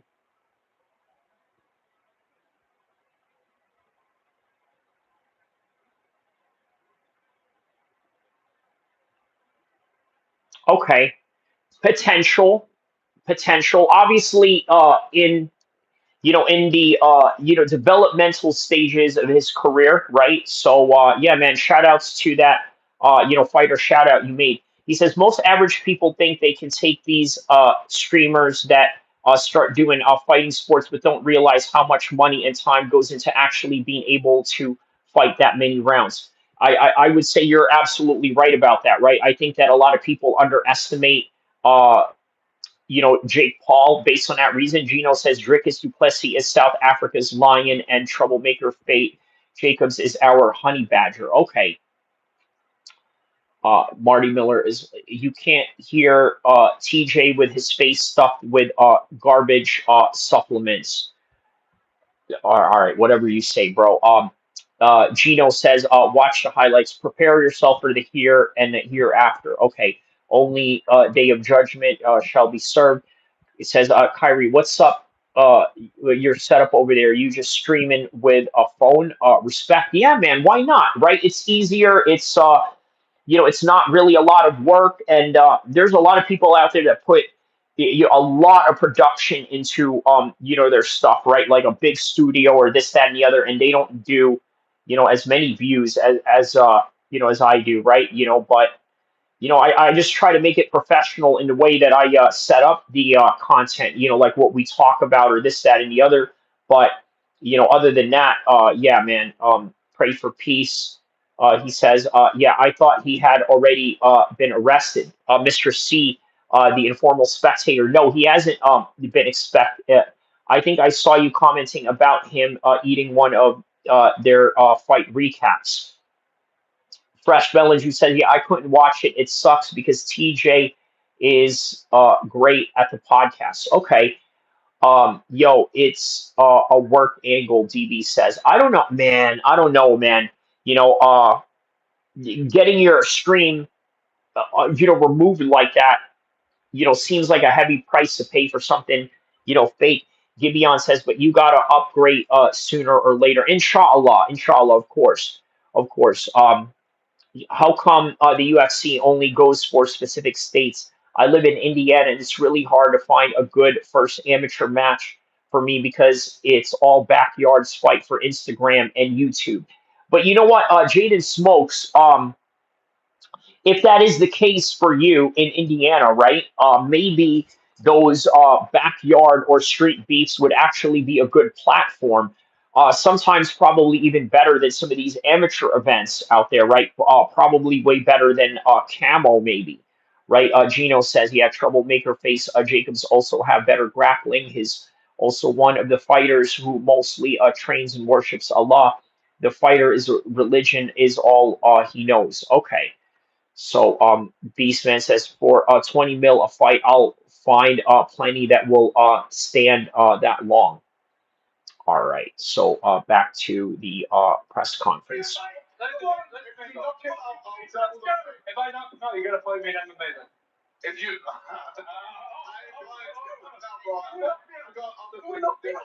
You do what? You're I got again. I've got certain. 1 minute turkey. Okay, well, listen to what I've got to do. What do you gotta do first? What? Listen. You gotta go to the guy that's. Why say you Go double the knock him out? I'll go fight me in MMA. That's a good game. Knock him out. Can you not knock him out? I'm asking you a question. Can you? I answered the question, dildo. All right. Maybe we'll double Janice's pay if he gets a TKO in the same night. Fuck this motherfucker too. You be such a. Listen, you play that. You play that. Don't play that shit. Don't play me. Don't play me. Don't take on that. He's my friend. All right, let's take you to the co-main event of the evening. A homegrown Mizfits star in Salt Papi looks to propel himself to even greater heights as he welcomes. All right, so there's another interesting boxing matchup right here, right? You got an aging veteran from the UFC and the world of MMA going into boxing versus an influencer very similar to Jake Paul, who went on weight loss transformation and then became, somewhat of a formidable boxer, at least within his, recent performance he's had. But yeah, let's check this out. Oh, let me read this. So, troublemaker Fayez Jacobs also better grappling and also one of those fighters who mostly train. Okay, we read that part. Um, who do you think Paulo Costa does? How do you think Paulo Costa does against DDP? I think DDP beats Paulo Costa, in my opinion, right? So better that we get Paulo Costa. The fight comes out soon before somebody else beats Paulo Costa, I say. And Paulo Costa would be good money for Kamzat, to fight. The banter and the trash talking that they will have would be, quite entertaining. So Supervision says, I love Poulter, not okay. Just don't run into Kimbo Slice XD. Mr. C says, what do you make of Kadyrov's? So many of our Muslim brothers and fighters are down, are bowing down to him in fear. I understand that the consequences are dire, but light must be cast upon that darkness. Look, I think that this is common in every country. Okay, not just with Ramzan Kadyrov. What is so different about Ramzan Kadyrov endorsing Kamzat as the way that Donald Trump endorses John Jones and Colby Covington? If you really think about it, there's not a lot of difference, is it? Right? Let me say that in my British voice, right? There's not really a lot of difference, is it? All right, well, there you go. The interim lightweight champion. Leonardo says, you're not actually defending Kadyrov. No, look, everybody has dictators around the world. Okay, we live in a dictatorship in America, and you probably don't even know it. Gino says, apart from Kamzat, nobody else can defeat Drickus. Yes. By the way, listen, all laws that are not laws of Allah, they are all subject to corruption. So anybody who's a leader of anything, that's what it is. You don't even know what a dictatorship is. My man, listen, a dictatorship is a subjective term. The North Koreans don't think they live in a dictatorship. I happen to obviously disagree with that notion, but yeah. Tony Ferguson into boxing. Tony, welcome to Mizfits. You said it's always been a dream to box, and now you're making it a reality. What's your mentality ahead of this fight on Saturday? I feel great. Feel sharp, or closer to this fight. I don't know. I don't really have to talk too much shit. There's a lot up here, so I feel small. Put it this way. I don't really want to talk too much because I don't really have to talk. This has been a great camp. I'm listening to my coaches. So if I'm comfortable during our camp, so that way I can feel comfortable in the fight. We got a couple days. Weight is good. I feel confident. I feel really good. I love it. So, Poppy, you have potentially awoken a beast in El. Mr. C says Fedor did not bow down to Kadyrov, and his daughter was beaten up in retaliation. That does not occur with Trump. Wow. Yeah, you know what, Mr. C? You're right. I have heard about that. That is crazy. Kadyrov had multiple fighters murdered. Mr. C, you're not wrong. You're not wrong, but I can't speak on it. So I'll leave it at that. Allegedly, they were murdered. Okay, but I see what you're saying, my man. Gino says, did you know if you do not wash your feet 3 months, it will be easier to kick your opponent? Just make sure to touch the nose. Okay, interesting. There, Jaden Smoke says, do you think Dagestan got its training regimen on point? Yes, I do. I mean, it's obvious, but compared over other sports such as NBA, it hasn't evolved so much. Like the skill gap is not a lot bigger than it will be. Yeah, I see what you're saying. There's always new avenues to learn in mixed martial arts, in particular in jiu-jitsu as well, and grappling. Fresh Melon Juice says, you're a false Muslim if you think Christ is Satan. Yeah, man. Uh, yeah, Christ, Jesus Christ, peace be upon him, is a very important prophet to us. Definitely not a Satan, but there are certain sects of Jewish sects that do believe that. Not all, but there are some, right? Especially the ones that that made the Talmud. Marty Miller says, trained with a guy that wouldn't shower for a couple of weeks before a fight. It was disgusting. Well, what happened during the fight? Did it somehow create kind of an advantage? Mr. C says Khabib is not as good of a trainer as Abdul Manap. I don't know. I would disagree with that. I think Khabib is the best coach of all time, right? Like, I think he's the Phil Jackson and the Michael Jordan all rolled into one, in my opinion. This is my opinion, brother. Only my opinion. But this is my opinion. Khabib, brother, is number one, brother. The number one coach, number one fighter of all time. You tap out by the stench. Yeah, our gym makes us shower consistently.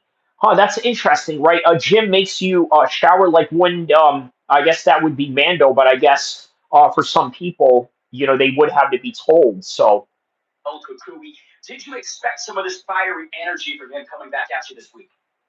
Thank you, Nonce, for this opportunity. And today, it's going to be a tough challenge for me, but I'll be ready. I'll be ready for the best, Tony Ferguson. And yeah. Tony, Salt Poppy. Jaden says, supervision. This isn't a political or religious channel. No, let him be, Jaden. It is well. I wouldn't say that it's not a political channel. I mean, obviously, it's. I wouldn't say it's not a religious channel either because I am pro Islam, pro Muslim. So, but it's all right, man. Mods, bro. LOL.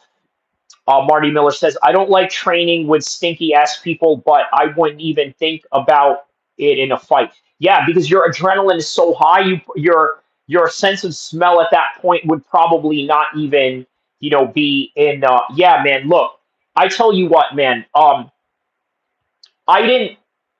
I like not to say that I drink beer, but for those that have been around it, you know what beer smells like. So in the man, I'm telling you, in that cage, I couldn't smell anything, not the popcorn, not the beer, nothing. So just to give you guys my own anecdotal experience, it's like your whole entire senses is shut down. So maybe there is a thing to that, Marty. Shaman says MMA reached a skill ceiling point. Now it's boring. Boxing seems more entertaining. Due to the Saudis obviously being a big part of its funding, I think has something to do with that. Is a sniper with that lethal left hand. How do you shut him down on Saturday night? We have many ways of shutting him down. We're going to Steeler.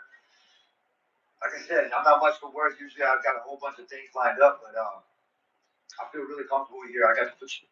Mr. C says Khabib is number one fighter, but not trainer. Even his students agree that his father was went to rest, and Khabib overtrains them.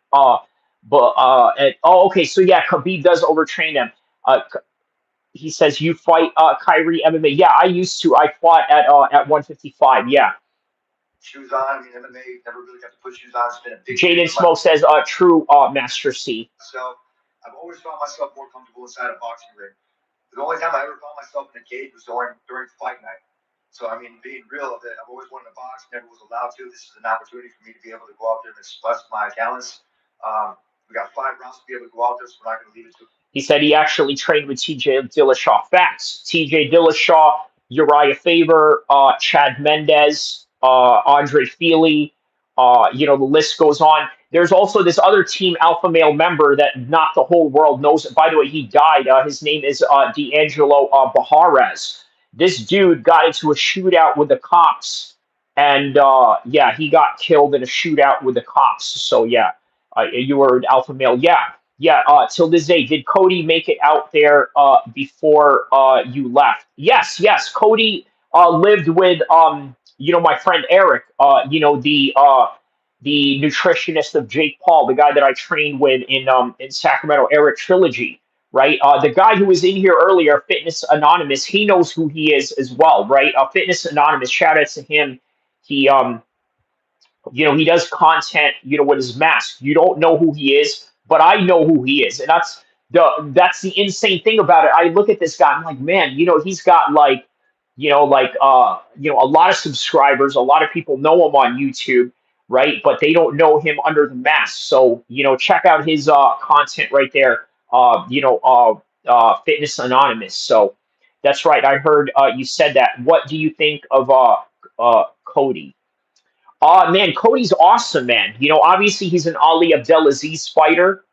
So Ali Abdelaziz is he's a good man. So yeah, anybody that fights for Ali Abdelaziz is a friend of mine. And that also includes Aaron Pico. So a draw. Oh, he says, what do you think about Kamzat fighting Patty? Oh, man, that would not even, man, listen, let's not talk, ridiculous, okay? We're here to talk serious MMA. Meanwhile, here I am covering Dylan Dennis's MMA fight in a boxing ring, in a boxing card, and I'm telling you that, all Ali is a snitch. You can't prove that, Finn Bryant. There is no paperwork that says that he had anybody locked up for any information that he had given to anybody, right? There's no indication that his information led to an arrest of any Muslim brother or anything like that. So I don't know, man.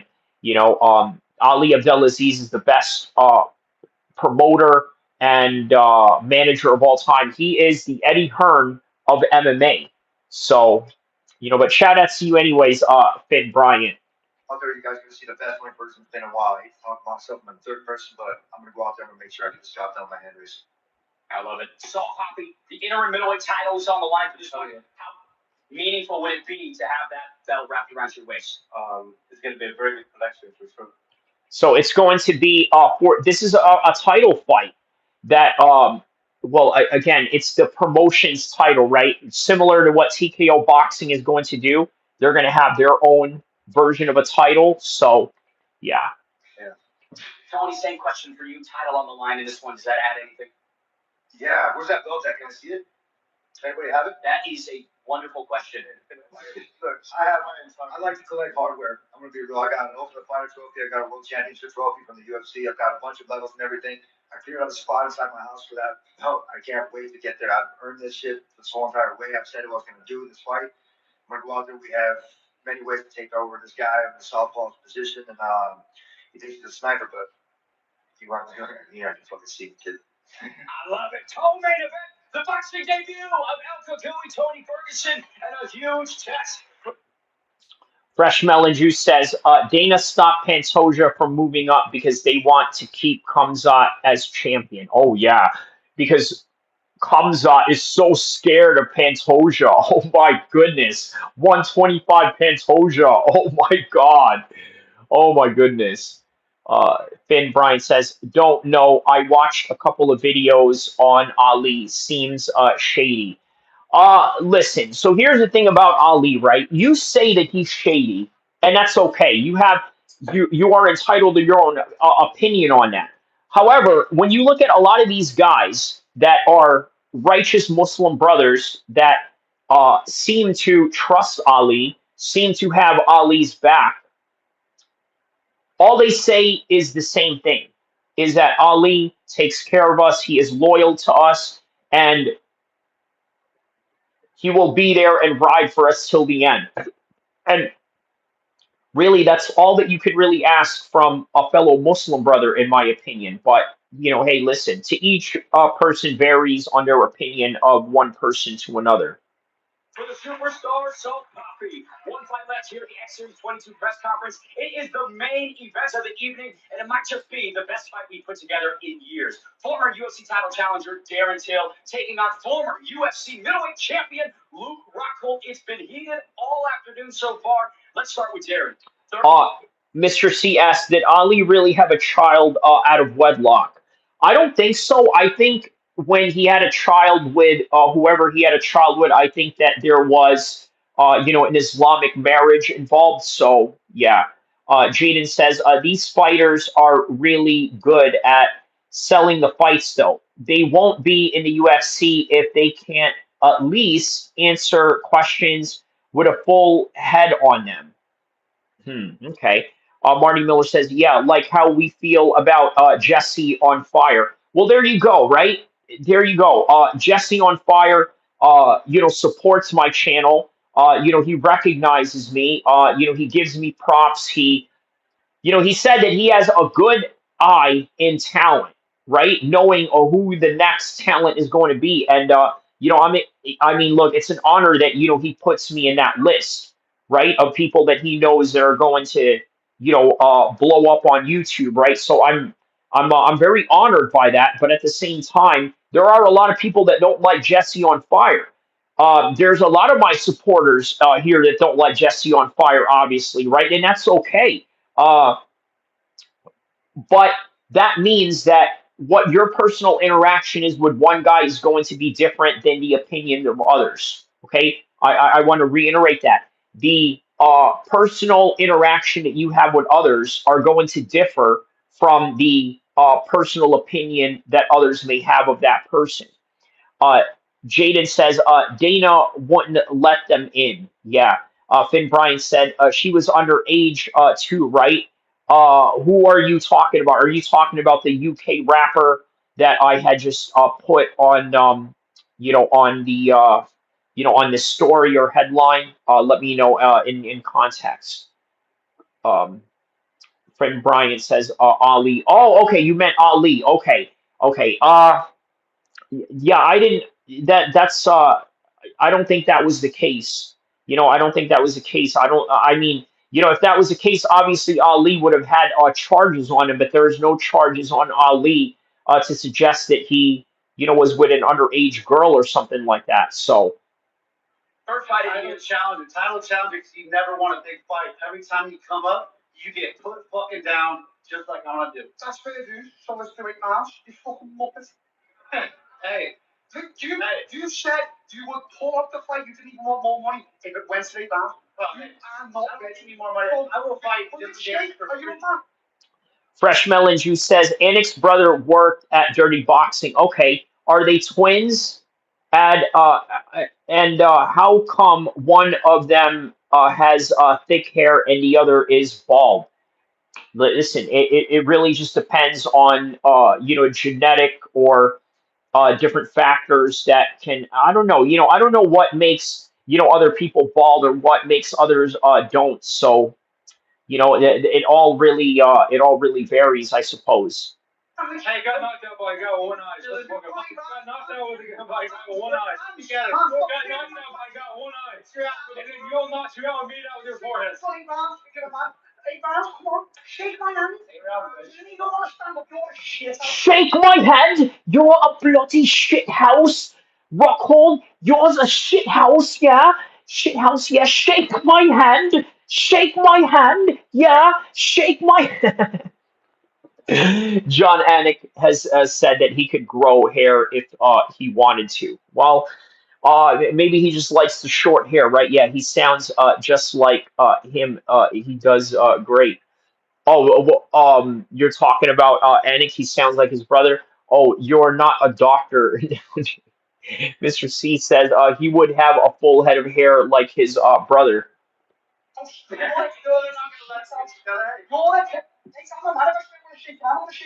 Matt, imagine you're gonna say, I want to shake your hand. I want to shake your hand. 8 rounds, yeah. Come on. You don't want to shake. Look, that's how much of a. You're not a man. There you go. You didn't even want to shake. Look, that's how much of a. You're not a man. You're not a man.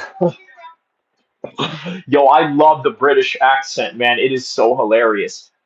Yeah, they get the better Anik. They get the better Anik for less money. Do you do fighter interviews? I've interviewed a few fighters. I've interviewed what's his name? Um, uh, Carrera.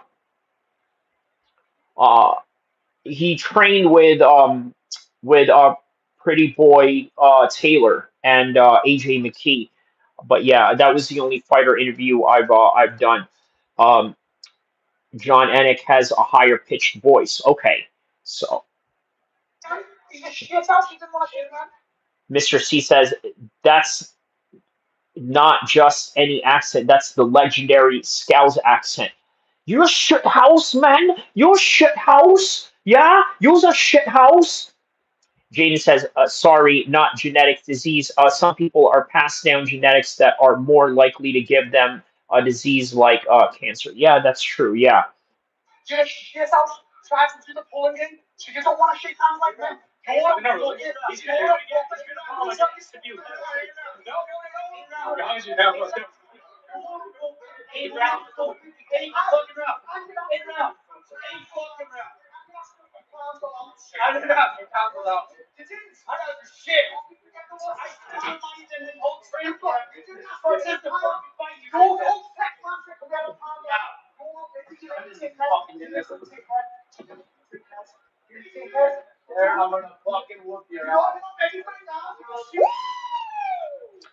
Tilly was stabbed for screaming like that.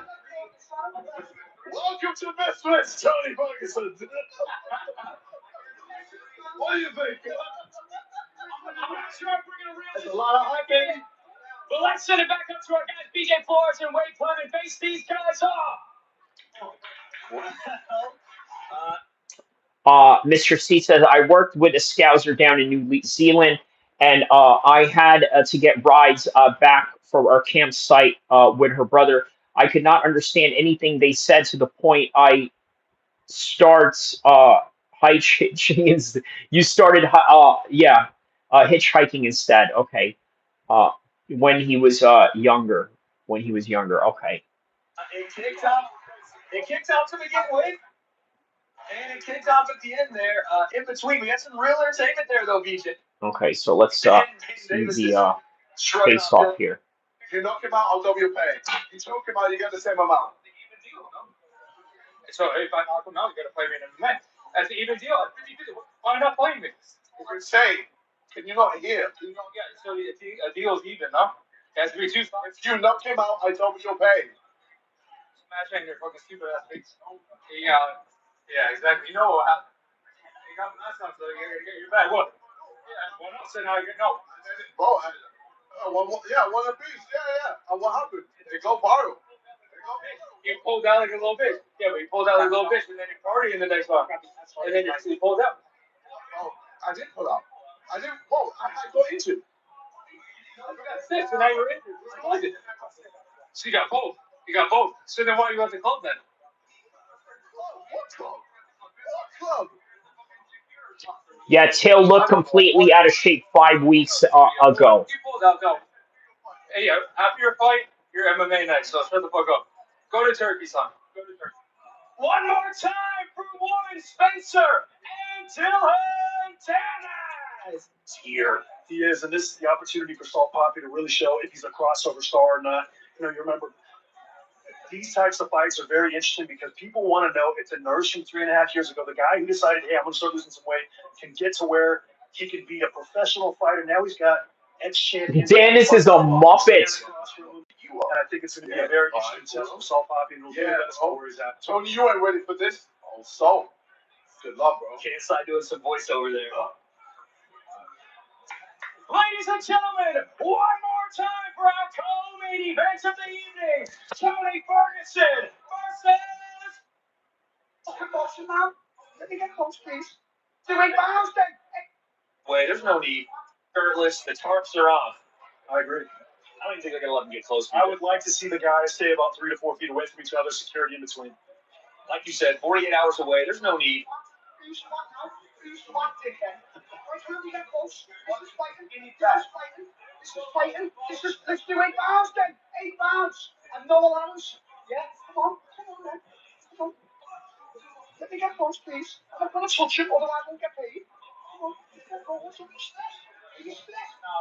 You little bitch. Are you stressed? You're stressed, don't you, you little muppet? Watch. No, I don't want to play chess. No, don't worry. Boxing. Don't fucking boxing now. I'm not playing chess. Dennis sucks at boxing. Fresh, if you didn't get the memo, Dennis is fighting MMA in a boxing ring in a boxing card, just so you know. Your coaches aren't even loyal. Your coaches are... I'm not kicking. I'm going to knock you clean out. No? After this, we can fight kicking. Don't worry, mate. It's got nothing to do with anything I got other than my hands. And my hands are still going to put you down. You're a stressed little motherfucker. You're a stressed motherfucker. 8 pounds. You're not fighting. 8 pounds. Let's just get close. I just want to smell it. I want to smell it. You got this close. Let me get how stressed he is. Come on. Let's go, dickhead. Every fight, Darren. Every fight. Every big fight, you get put down. And they Complete garbage, Marty Miller says. Hey, you're a tough cunt. But you're going to get put down. Ladies and gentlemen, one more time for our X-Series 22 main event, Darren the Gorilla Till and Luke Rockhold. BJ, it's been a wild day. It's still trying to kick off, but we got to get out of here. What a moment it is on Saturday night. Again, Mizfits MMA is about to come into your television set. We have a co-main event you don't want to miss. Tony Ferguson and Super Salt Poppy, and there you see it. Luke Rockhold laughing like a madman, and Darren Till looking to take his head clean off. BJ, any final thoughts here? I'm just really excited about the Tony Ferguson Salt Poppy fight. Looking forward to seeing Dylan Dennis in the first MMA fight Mizfits has ever had, and where that moves. And then Luke Rockhold and Darren Till. These guys cannot wait to get at each other with. And fights like this, they sometimes they don't last too long. So don't get up to get your popcorn.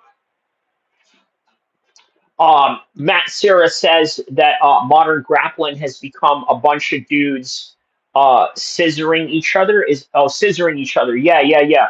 I wonder what context he's referring that to, right? Very interesting, right?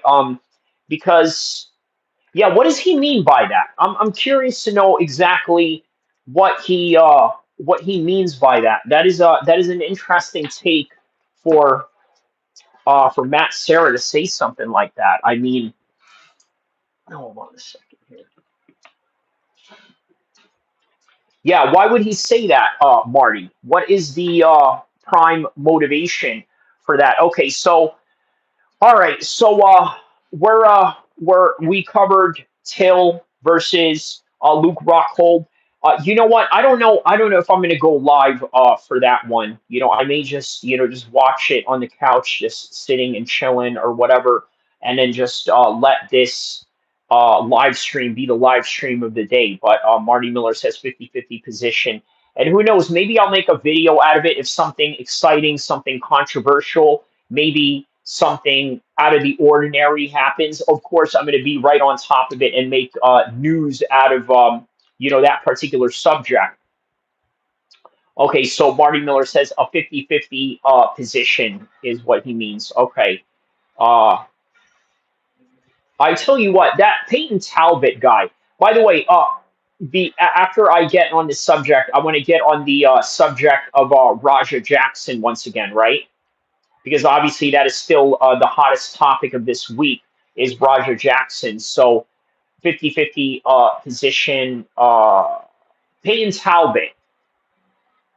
I think he has some kind of alternative lifestyle going on. And I would imagine they would absolutely use that as a way to propel him, right? Or to push a certain agenda. Fresh Melon Juice says a Russian news man voice incoming. Okay, today we are going to cover Raja Jackson. Now I don't understand why this kid lose his mind like this. He was probably angry. And then when he see his father call him a wussy, he decided, hey, no way, man. I'm not wussy. I am real man. And I'm gonna go in there and beat this professional wrestler and beat him 21 times, one time, two times. But really, the punches were 16 punches as I counted. It was 16 punches, 61 minutes with a Russian newsman. Yeah, Russian newsman. That's become a thing in this chat as of late, huh? The Russian newsman angle has been the thing here. But on any regard, look, okay, so I want to talk about Raja in all seriousness, right? Look, it's become a very controversial topic. And I think it really has a lot to do with race. It really does. I think that if you believe that it has nothing to do with race, then I think that you're a fool. I think that you're a bit naive. And I also think that you don't understand why people would use this as a form of race. Now, look, somebody in the chat earlier mentioned how Nick Fuentes went in on Raja for what he did. And he also went in on some racial undertones, saying something to the effect that, well, you know what, the black community is used to this type of violence. But to how much more than the next community? Because if you really think about it, every community and every person from any community, okay, has committed some kind of violence or had to, beat somebody up or this, that, and the other, right? Like, I don't know. I don't know, man. Like I told you guys, right, earlier, an Italian buddy of mine in New Jersey says to me, "You need to be careful hanging out with Bloods and Crips in California." Now, when we're talking about Bloods and Crips, we're talking about a racial demographic of mostly black men. Depending on what section or what part of California you're talking about, maybe you're dealing with Asian, uh, people of that faction, the Blood or Crip set, maybe Samoans, right? Mostly in the Crip set. Either way, minority, right? What I'm trying to say is that people look at white criminality and black criminality as a two totally different things. I would say and argue that white criminality, in terms of spot in terms of like the Italian mafia and things of that nature, I think are a little bit more glorified than that of, let's say, black gang culture that is stigmatized to its highest degree, and sometimes with warranted arguments, and sometimes with just pure biasness. So that is the reality of that particular matter. The Raja situation highlights America's pure obsession with race, and that's really the reality of it. There is an obsession that Americans have with race and race relations that has made this story, really as sensationalized as it is. So yeah, that is the reality of the Jackson case. Now, here's the main topic at hand about Jackson that we need to talk about. Okay, I need you guys to hit the like button, hit the subscribe button, and I need you guys to go and share this to everybody around the world right now, because I'm about to drop some serious heat on this Roger Jackson situation right now. Okay, so hit me with a like button, and we'll go from there. Okay. In the meantime, I'm gonna get this game going right here. Doing a little racing game right now. So yeah, hit the like button. I'm gonna give you guys some epic news about Raja, because it's been 1 week already. He hasn't been arrested, and we're gonna talk about why. I'd stop for a cup of tea and a cream bun every time if I could. But you're not winning any races that way.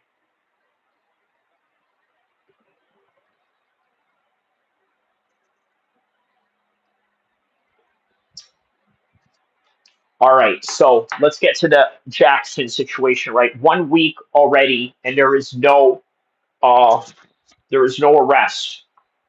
No arrest. Why? Why has there been no arrest for Roger Jackson?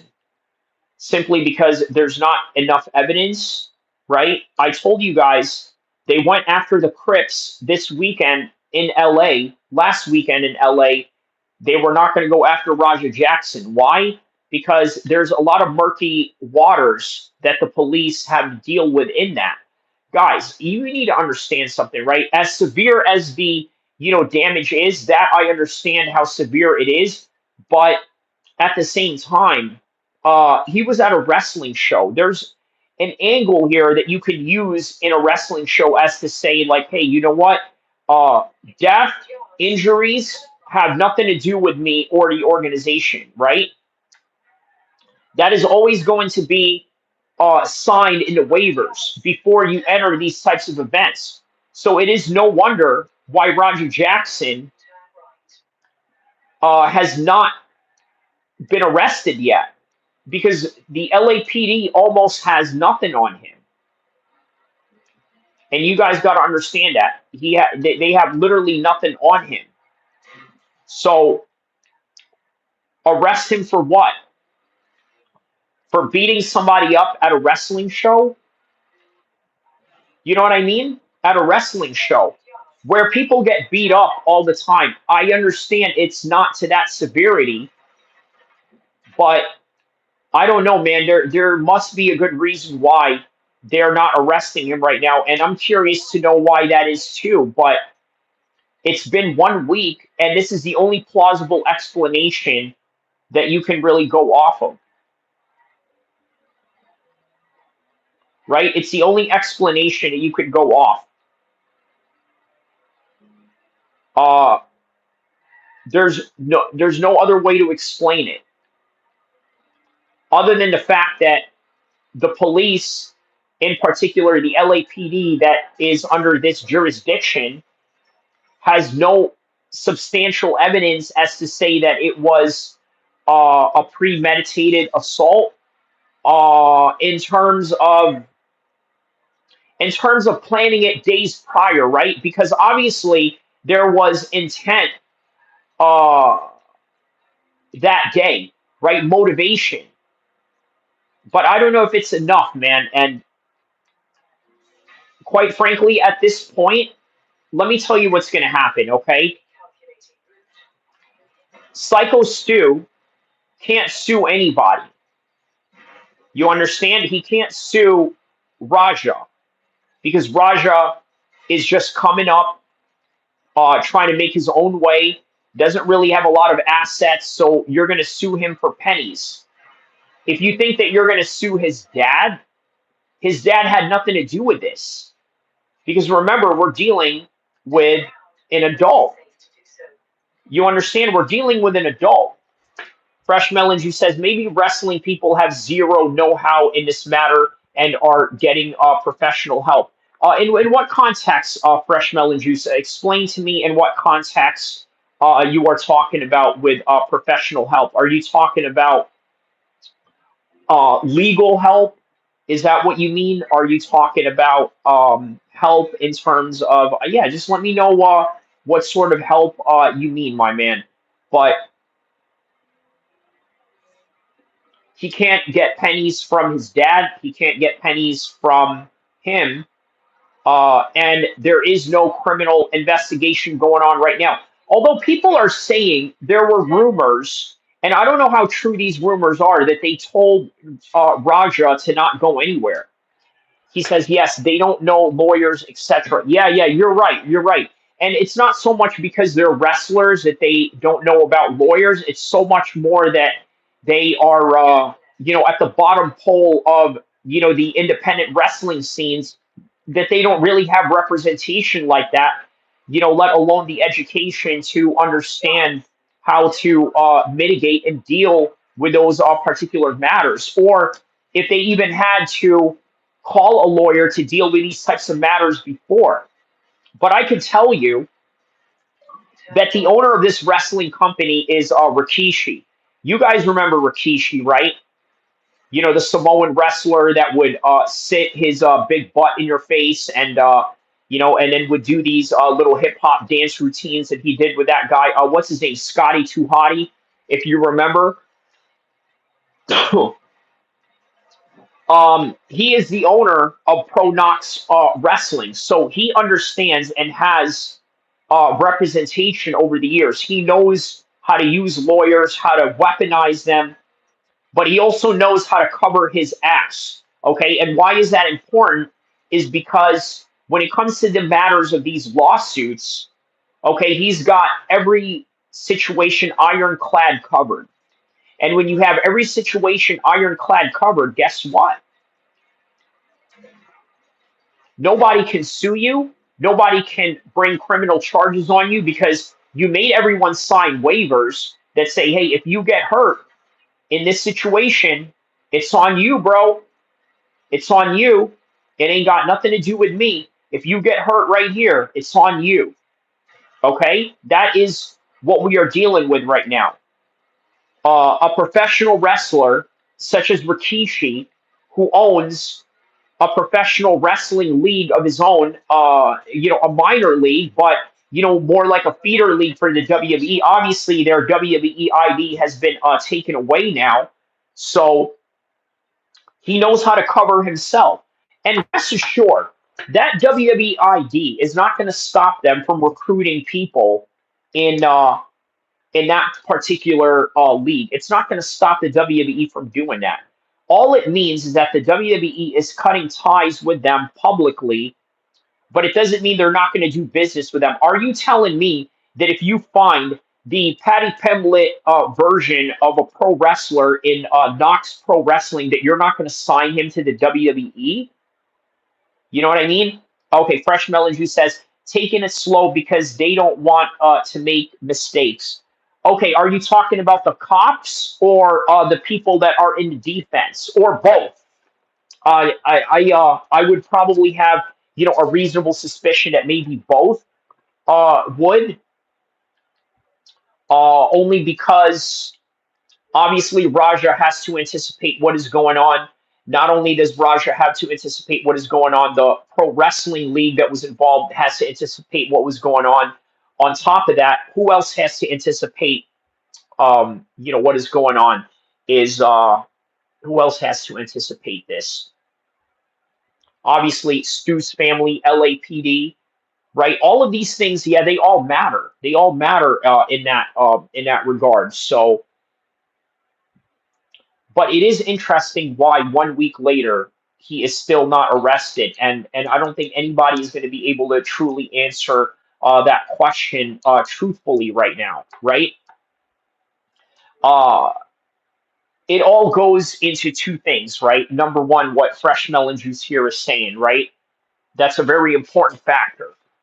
But the other factor is that there is not enough evidence, or there are just loopholes in the look, guys. I'm going to tell you something, okay? In 2022, okay, I went to New Jersey, okay, confronted somebody that I didn't like, and then just like that, right? Then next thing you know, after right in the middle of the street of New Jersey, I went back into the plane, flew to my wonderful life in California, and never thought about it since. And you know what else? You know what else is crazy about this? I can go back to New Jersey. You understand that? I can go back to New Jersey with no problem, without any warrants, without any criminal investigations on me or anything like that. That was the reality of the situation. Now, could this be a reality as well for Raja? Of course it is. This is absolutely a reality for Raja. Okay, a reality in which that the cops just do not care about this situation. And here's another thing too. Stu, behind the scenes, you don't know who's talking to him. You don't know who's talking to his wife. You don't know who's talking to his family, who's getting in their ear. Because if that is the case, guess what? The PR agents are going to go in there, talk to wife and talk to family of Stu and say, hey, how much? How much to make this go away? Let's say about $200,000. What do you think? Will you take it? Do you think Stu, do you guys know and understand that Stu is not in the best standings right now in terms of, what a professional wrestler makes in the WWE, right? $200,000 from Rampage can absolutely make a lot of this go away. Okay? It can absolutely make a lot of this go away. Just like that. It can make it go away. Uh, do you think that Stu's family is not going to take it? The medical bills are more than 200K. All right. So let's say he gives him 300K. 200K for your medical bills, 100K for your troubles. Mark Daddy says he is still in the hospital. The man will never be the same again. Mark Daddy, I'm gonna mark your comment. Mac Daddy, sorry. I'm gonna mark your comment right there. The reason why I'm marking your comment, my man, is because that is realistically what I am concerned for, right? I'm very much concerned of that notion. Okay, I'm concerned of the fact that he will never be the same again, and at that point, then the LAPD will have no choice but to do something. Okay, you guys understand? The LAPD will have no choice but to do something at that point. Millions, buddy, murder attempt. I don't think that's even close enough. Okay, well, Marty, you're right. It's not close enough. I'm just trying to speak from a realistic point of view of Rampage's pocket. Okay, because look, Marty, you know what it is. You're a dad. I'm a dad. This is one of the worst things that we would probably have to face as as a dad. You understand what I'm saying? Like somebody calls and says, "Well, your son did such and such," and you're like, "Oh man, you know what?" You feel so helpless because you know yourself as an adult, as a responsible man, to know that, hey, you know what? I'm not going to go and commit such and such because these are the consequences. Okay, great. Now that you understand that those are the consequences, you know not to do them. So you know self control. You know how to control yourself. But what about your son? right? Your son is not as guided as you are. So therefore, it becomes a very debilitating situation where you feel like you could do absolutely nothing about it other than what you could pull out of your pocket to make all of this go away. Fresh Melon who says millions, but okay. Says Fresh Melon who says you guys are dads, but okay, yeah, yeah. That's a bit of a sus comment to make. That's very giddy of you to say that, Fresh Melon Juice, man. Listen, look, I got it. I'm not banning you, but I'm getting rid of that comment. Okay, sorry. It's just, yeah, it's a little too,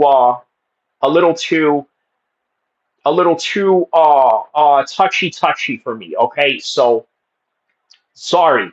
I hope you're not offended by me doing that. We're good, but just based on principle alone, I can't let you. Yeah, I can't let you. Say that. Very sus, man. Marty, man, get in here and scold this guy for this, man. You know what I mean? Scold this dude. Like warn him. Give him a DP as we call them in the gang world. But yeah, I'm offended. Well, as well, I'm offended, bro. You're over here talking all this sus stuff, but yeah, he's like, yeah, yes, very GAY of you, Fresh, for real, man. Listen, bro.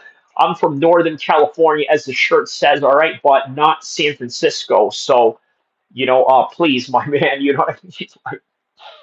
But anyways, good banter nonetheless. But but yeah, no, I'm very concerned. I'm going to be honest with you. I'm very concerned that he's not going to be the same. Look, I'm going to say something very shocking right now. Hit the like button. Somebody in here hit the like button because I'm about to say something that may get that may flag this, right? But the worst situation that can happen here is if Stu gets unalived. And I'm going to be honest with you, there is a great chance that he'll get unalived from this. I'm telling you right now, right? You heard of these boxers in Japan that died? Two boxers died in the same card in Japan. And this is boxing. These are trained boxers. Stu, I highly doubt, does neck bridges. You guys know who in here are wrestlers? Anybody here that are wrestlers, you know what I'm talking about. Doing neck bridges and whatnot, right? Let me know if you guys do that here, right? If you guys, do any neck bridges, or this, that, and the other, right? Stu doesn't do that. I hope you guys understand that, right? Stu does not get in there and do these things. Uh, yeah, man, that's how Armin blew his back out. I'm not hugging men all week long. Yeah, that's how Armin blew his back out. He blew his back out doing neck bridges. Marty, is that what you were saying here? Let me know. Trying to impress Nina. Was that what he was doing?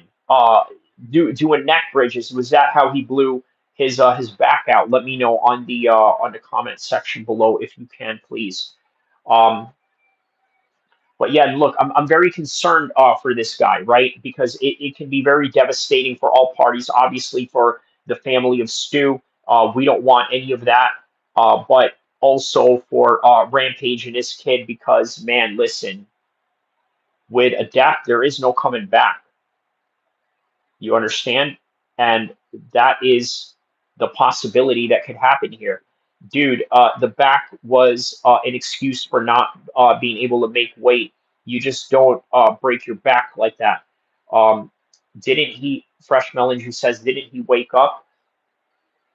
He did, but it doesn't mean that he won't have like, you got to understand, this is probably going to lower his life expectancy, right? And that is a reality. This type of beating can potentially lower your life expectancy at some point, but also, uh, but how fast and how immediate is the question. You understand? Like that's the main thing about this is, yeah, you know. Mac Daddy says most recent report from fans and friends are Stu's not doing well at all. He certainly could pass if things take a turn for the worst. So okay, I'm gonna mark this comment right there by Mac Daddy. This is what I'm saying, man. Yeah, I think Mac Daddy, we're sort of in the same trajectory right now. Like this is very concerning right now, right? Yeah, this is very concerning. Like it is a possibility he could lose his life, guys. Bubba Angel says, "Let's go, Brian, and the other mother effer who is in the UFC. Let's go, Brian." Brian, who's Brian that's fighting? Also, that Harky UN check from the UFC too. Are these people that are fighting today? Let me know the context behind that comment, Bubba. Oh, battle. Okay. Marty Miller says, I heard someone say unalive in real life the other day. They're getting us to censor ourselves for real. Yeah, that's what I'm saying, man. It's just that the algorithm picks that up as something negative, and yeah, just being, I guess it creates a new language in the English structure as well. If you really think about it, okay, no, the dirty boxing yesterday. Okay, got it. Okay, okay, yes. So man, there's been a lot of demand for that, man. I should have done something for that, but okay, I guess next time we can absolutely put dirty boxing in in the possibilities list of things. So um,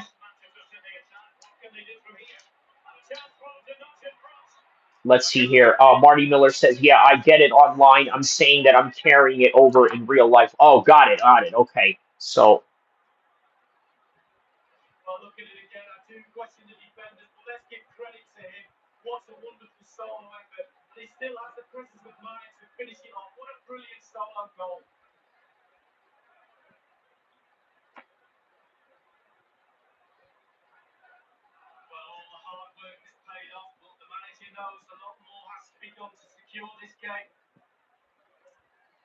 yes, guys, I made myself not in real life, obviously, but I made myself the manager of Manchester City. So yes, that is what I am playing right now. So yeah, look, read what Mac Daddy wrote right there, right? What I just read right there. This is something that we need to emphasize right here. Okay. Most recent reports from friends, right? Stu's not doing well at all. He certainly could pass if things take the turn for the worse. Okay. So I want you to also keep in mind, Stu is, not exactly, the healthy of them all, right? I'm sure Stu has had some damages. Also, damages in the brain. People forget, right? Like when you get hit with cannon shells, right? That right there, can rock your brain, right? RPG shells coming your way. That can absolutely rock your head off, right? The card was better than most UFC cards. Okay, you're talking about the dirty boxing card yesterday. Yeah, we saw highlights earlier here on the channel with Hector Lombard very early in the stream. So yeah, yeah, man, wow, yeah, dirty boxing was wild. Hmm. Who else was in that card with the dirty boxing? Let me know on the comment section below if there was anyone else. A few people have mentioned, some names here. So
Oh, we can take another look at this. There's nothing much the keeper can do.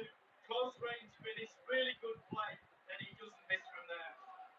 A little pregame before the Misfits cards today. By the way, guys, I will not be live streaming that. I just kind of wanted to enjoy that, from a fan rather than as a commentator's perspective, so to say. But yeah, I am covering it right now, and yeah, so we're covering a little bit of everything. Obviously, the what do you call it? The There's also another story in England right now. There's this rapper by the name of Dutch Velly or whatever. They caught him DMing like some 14-year-old girl or something like that, right? And so obviously that yeah, that's not a good look for him, right? Also not a good look for Fat Joe. Fat Joe was sort of a reputed pedo himself, right, man? But what's up with all these pedo rappers going on now, right? In the modern well, not just in a modern context, but in every generation there was. So Breaking at pace with Dennis. Numerical situation. So we might make real progress on the counter attack. Not so. City certainly having the lion's share of possession. And what that does, it just relaxes the team. If you've got the ball, you enjoy the ball. And they're turning it into goals as well. Is it going to be? woo. Fresh Melon Juice says August 28th, Psycho Stu is in stable, unconscious, and in critical care with severe but not life-threatening injuries, including facial fractures and dental damage. Okay, so okay, that is as of August 28th, 2025. Okay, so that's good to know right there, Fresh Melon Juice. Very good to know.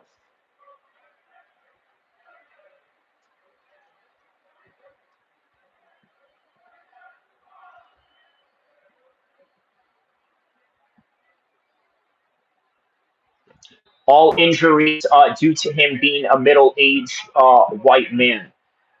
Oh wow, yeah, man. Well, you see, here's the thing about that, Marty, right? Like we all know Stu had no racial hatred behind what he did, right? Let's be honest about that, right? We can agree with that, right? There's no racist part for Psycho Stu, and there is no racial part um for for Raja, not whatsoever, right? There's no racial hatred by any of them.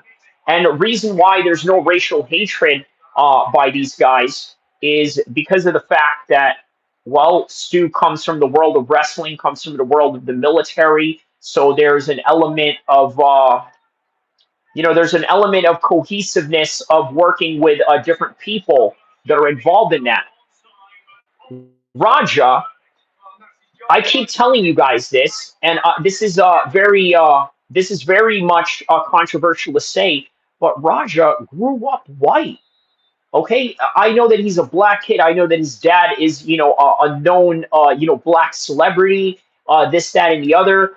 One of the most, important figures in the black history of the UFC, if you really want to put it like that, right? But Rampage's son Raja grew up white, and I think everybody can agree with that. Meaning that he doesn't have any hate for white people whatsoever or anything like that. But just like what Marty said, right? I agree. But they make everything about race. Yeah, and this is not one of them. This is already an ugly situation as it is. We don't need to make it any more uglier by making it about race now, right? There's no need to make it about race. What is the point of making it about race when it is already a tragic situation in and of its own right? So that is the unfortunate thing. So,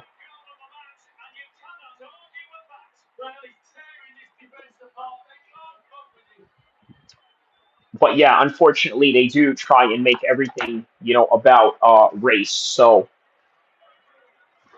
yeah, man, a little pregame to the UFC today, huh? Let's take another look at that goal, shall we?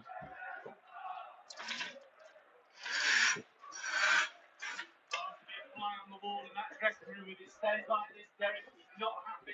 Just look at him. Holland, right there.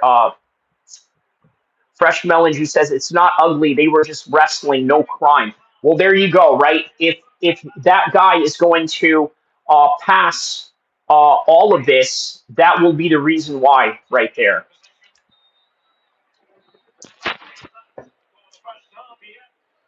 All right, so a little halftime action right here.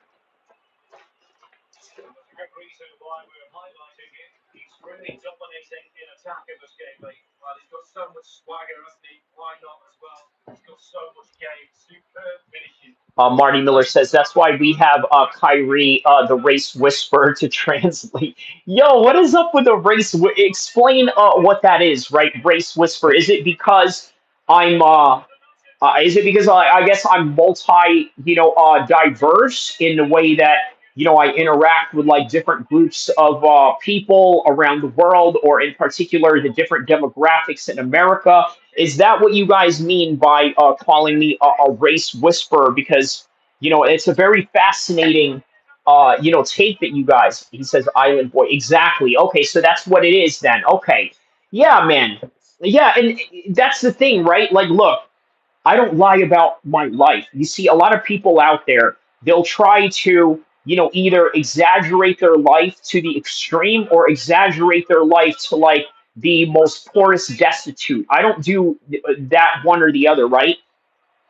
I make no bones about it. I grew up in a white suburb of New Jersey, but then when I came to California, I was surrounded by straight up hoodlums, and that was the reality of my life. When it comes to that particular subject. So I guess, yeah, you're right. It does kind of make me, relatable to a lot of Americans. And Fresh Melon who says Island Boy, yeah, that's another thing too. I think, uh, I don't know. I mean, look, I don't really I do see a lot of Asian fans that I have, so that kind of, I guess, puts me in that, category as well. So yeah. Speaking of which, this guy Hakimi right here. If you guys know anything about Hakimi, uh,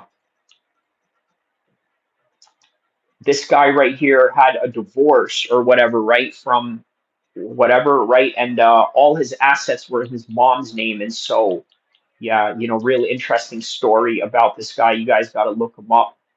Um, yeah.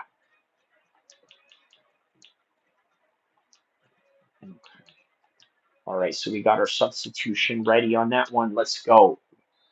Second half of the match. Yeah, it's a good thing. Yeah, man. Yeah, definitely a good thing for YouTube, right? Kind of gives you a different, type of audience. For example, um, I mean, I don't know. I never would have thought, people in Ohio, watched me or anything like that.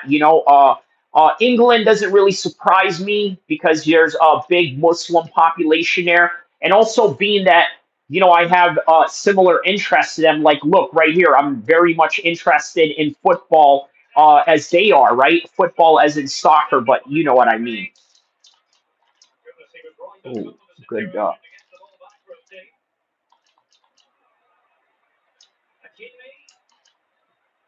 Bang! There it is.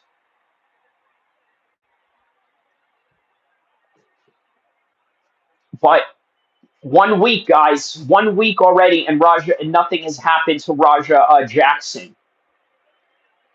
So, what is the meaning behind that? What is going on behind that? But it's in the back of the net. Slightly different vantage point in terms of the goal that was scored. Okay, we're gonna keep going until we get to 1,000, or just right before the fight starts. So.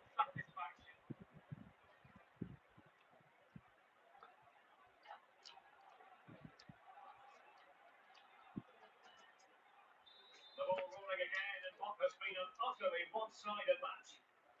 Getting news of a goal in the Liverpool match, Alan. It's the second goal for Liverpool. 54 minutes played, 2-1. A real opening now. Well, he was just a fraction offside then. That's all he needs to be. Training arc. Bubba Angels What do you mean by training arc? I believe this is the Southampton stadium that we are playing at. I'm Manchester City, and I'm playing. Yeah, when I do season games, I literally play the date of what is on the season mode. Like, as what is today's date? Today's date is what? The 28th, I believe. Is today the 28th or the 29th? But in any regard, yeah, this is the August 29th, 2025. I'm literally playing. What time does the Misfits card start? That's going to start in 30 minutes, Marty Miller. Yeah, that's going to start in 30 minutes. So, what do you guys think? Any predictions? Here are my predictions for that one, right? I'm going with Darren Till. So Darren Till is going to win by unanimous decision, and I think Tony Ferguson is going to win by unanimous decision. Yeah, I go with Tony Ferguson, and then I think Dylan Dennis by yeah by by submission. Marty Miller says, "Did you see Chael Sonnen is grappling Craig Jones in CGI?" Lewis Romeo Joke says, "Stupid." You think that's a stupid thing that they're fighting?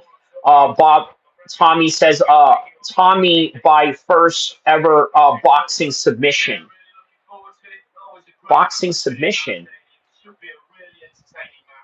Oh, Tony by. Oh, you think that Tony's gonna submit him? Oh man. But it's not an MMA match though. That's the thing. Oh wow, that's good goalkeeping right there.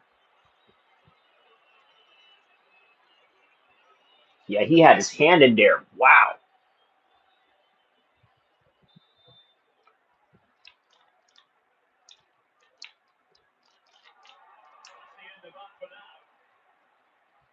We didn't have to cut off Alan McInerney for understandable reasons. To clarify, Newcastle did find an end in that game, and they are running away with it seemingly. 3-0 in front. And options at the centre. Is it going to be?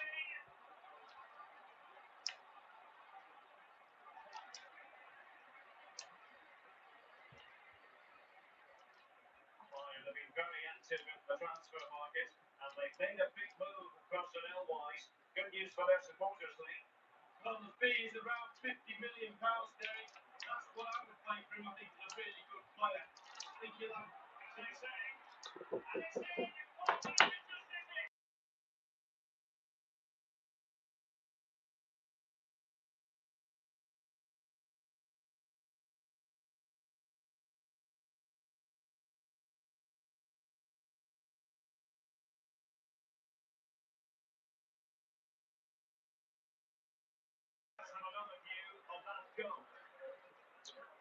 When is your training? Bubba Angels asked. Um, when is my training? Well, you mean online? I don't know. I didn't really. I just kind of do it randomly. So yeah. All right. Hold on a second.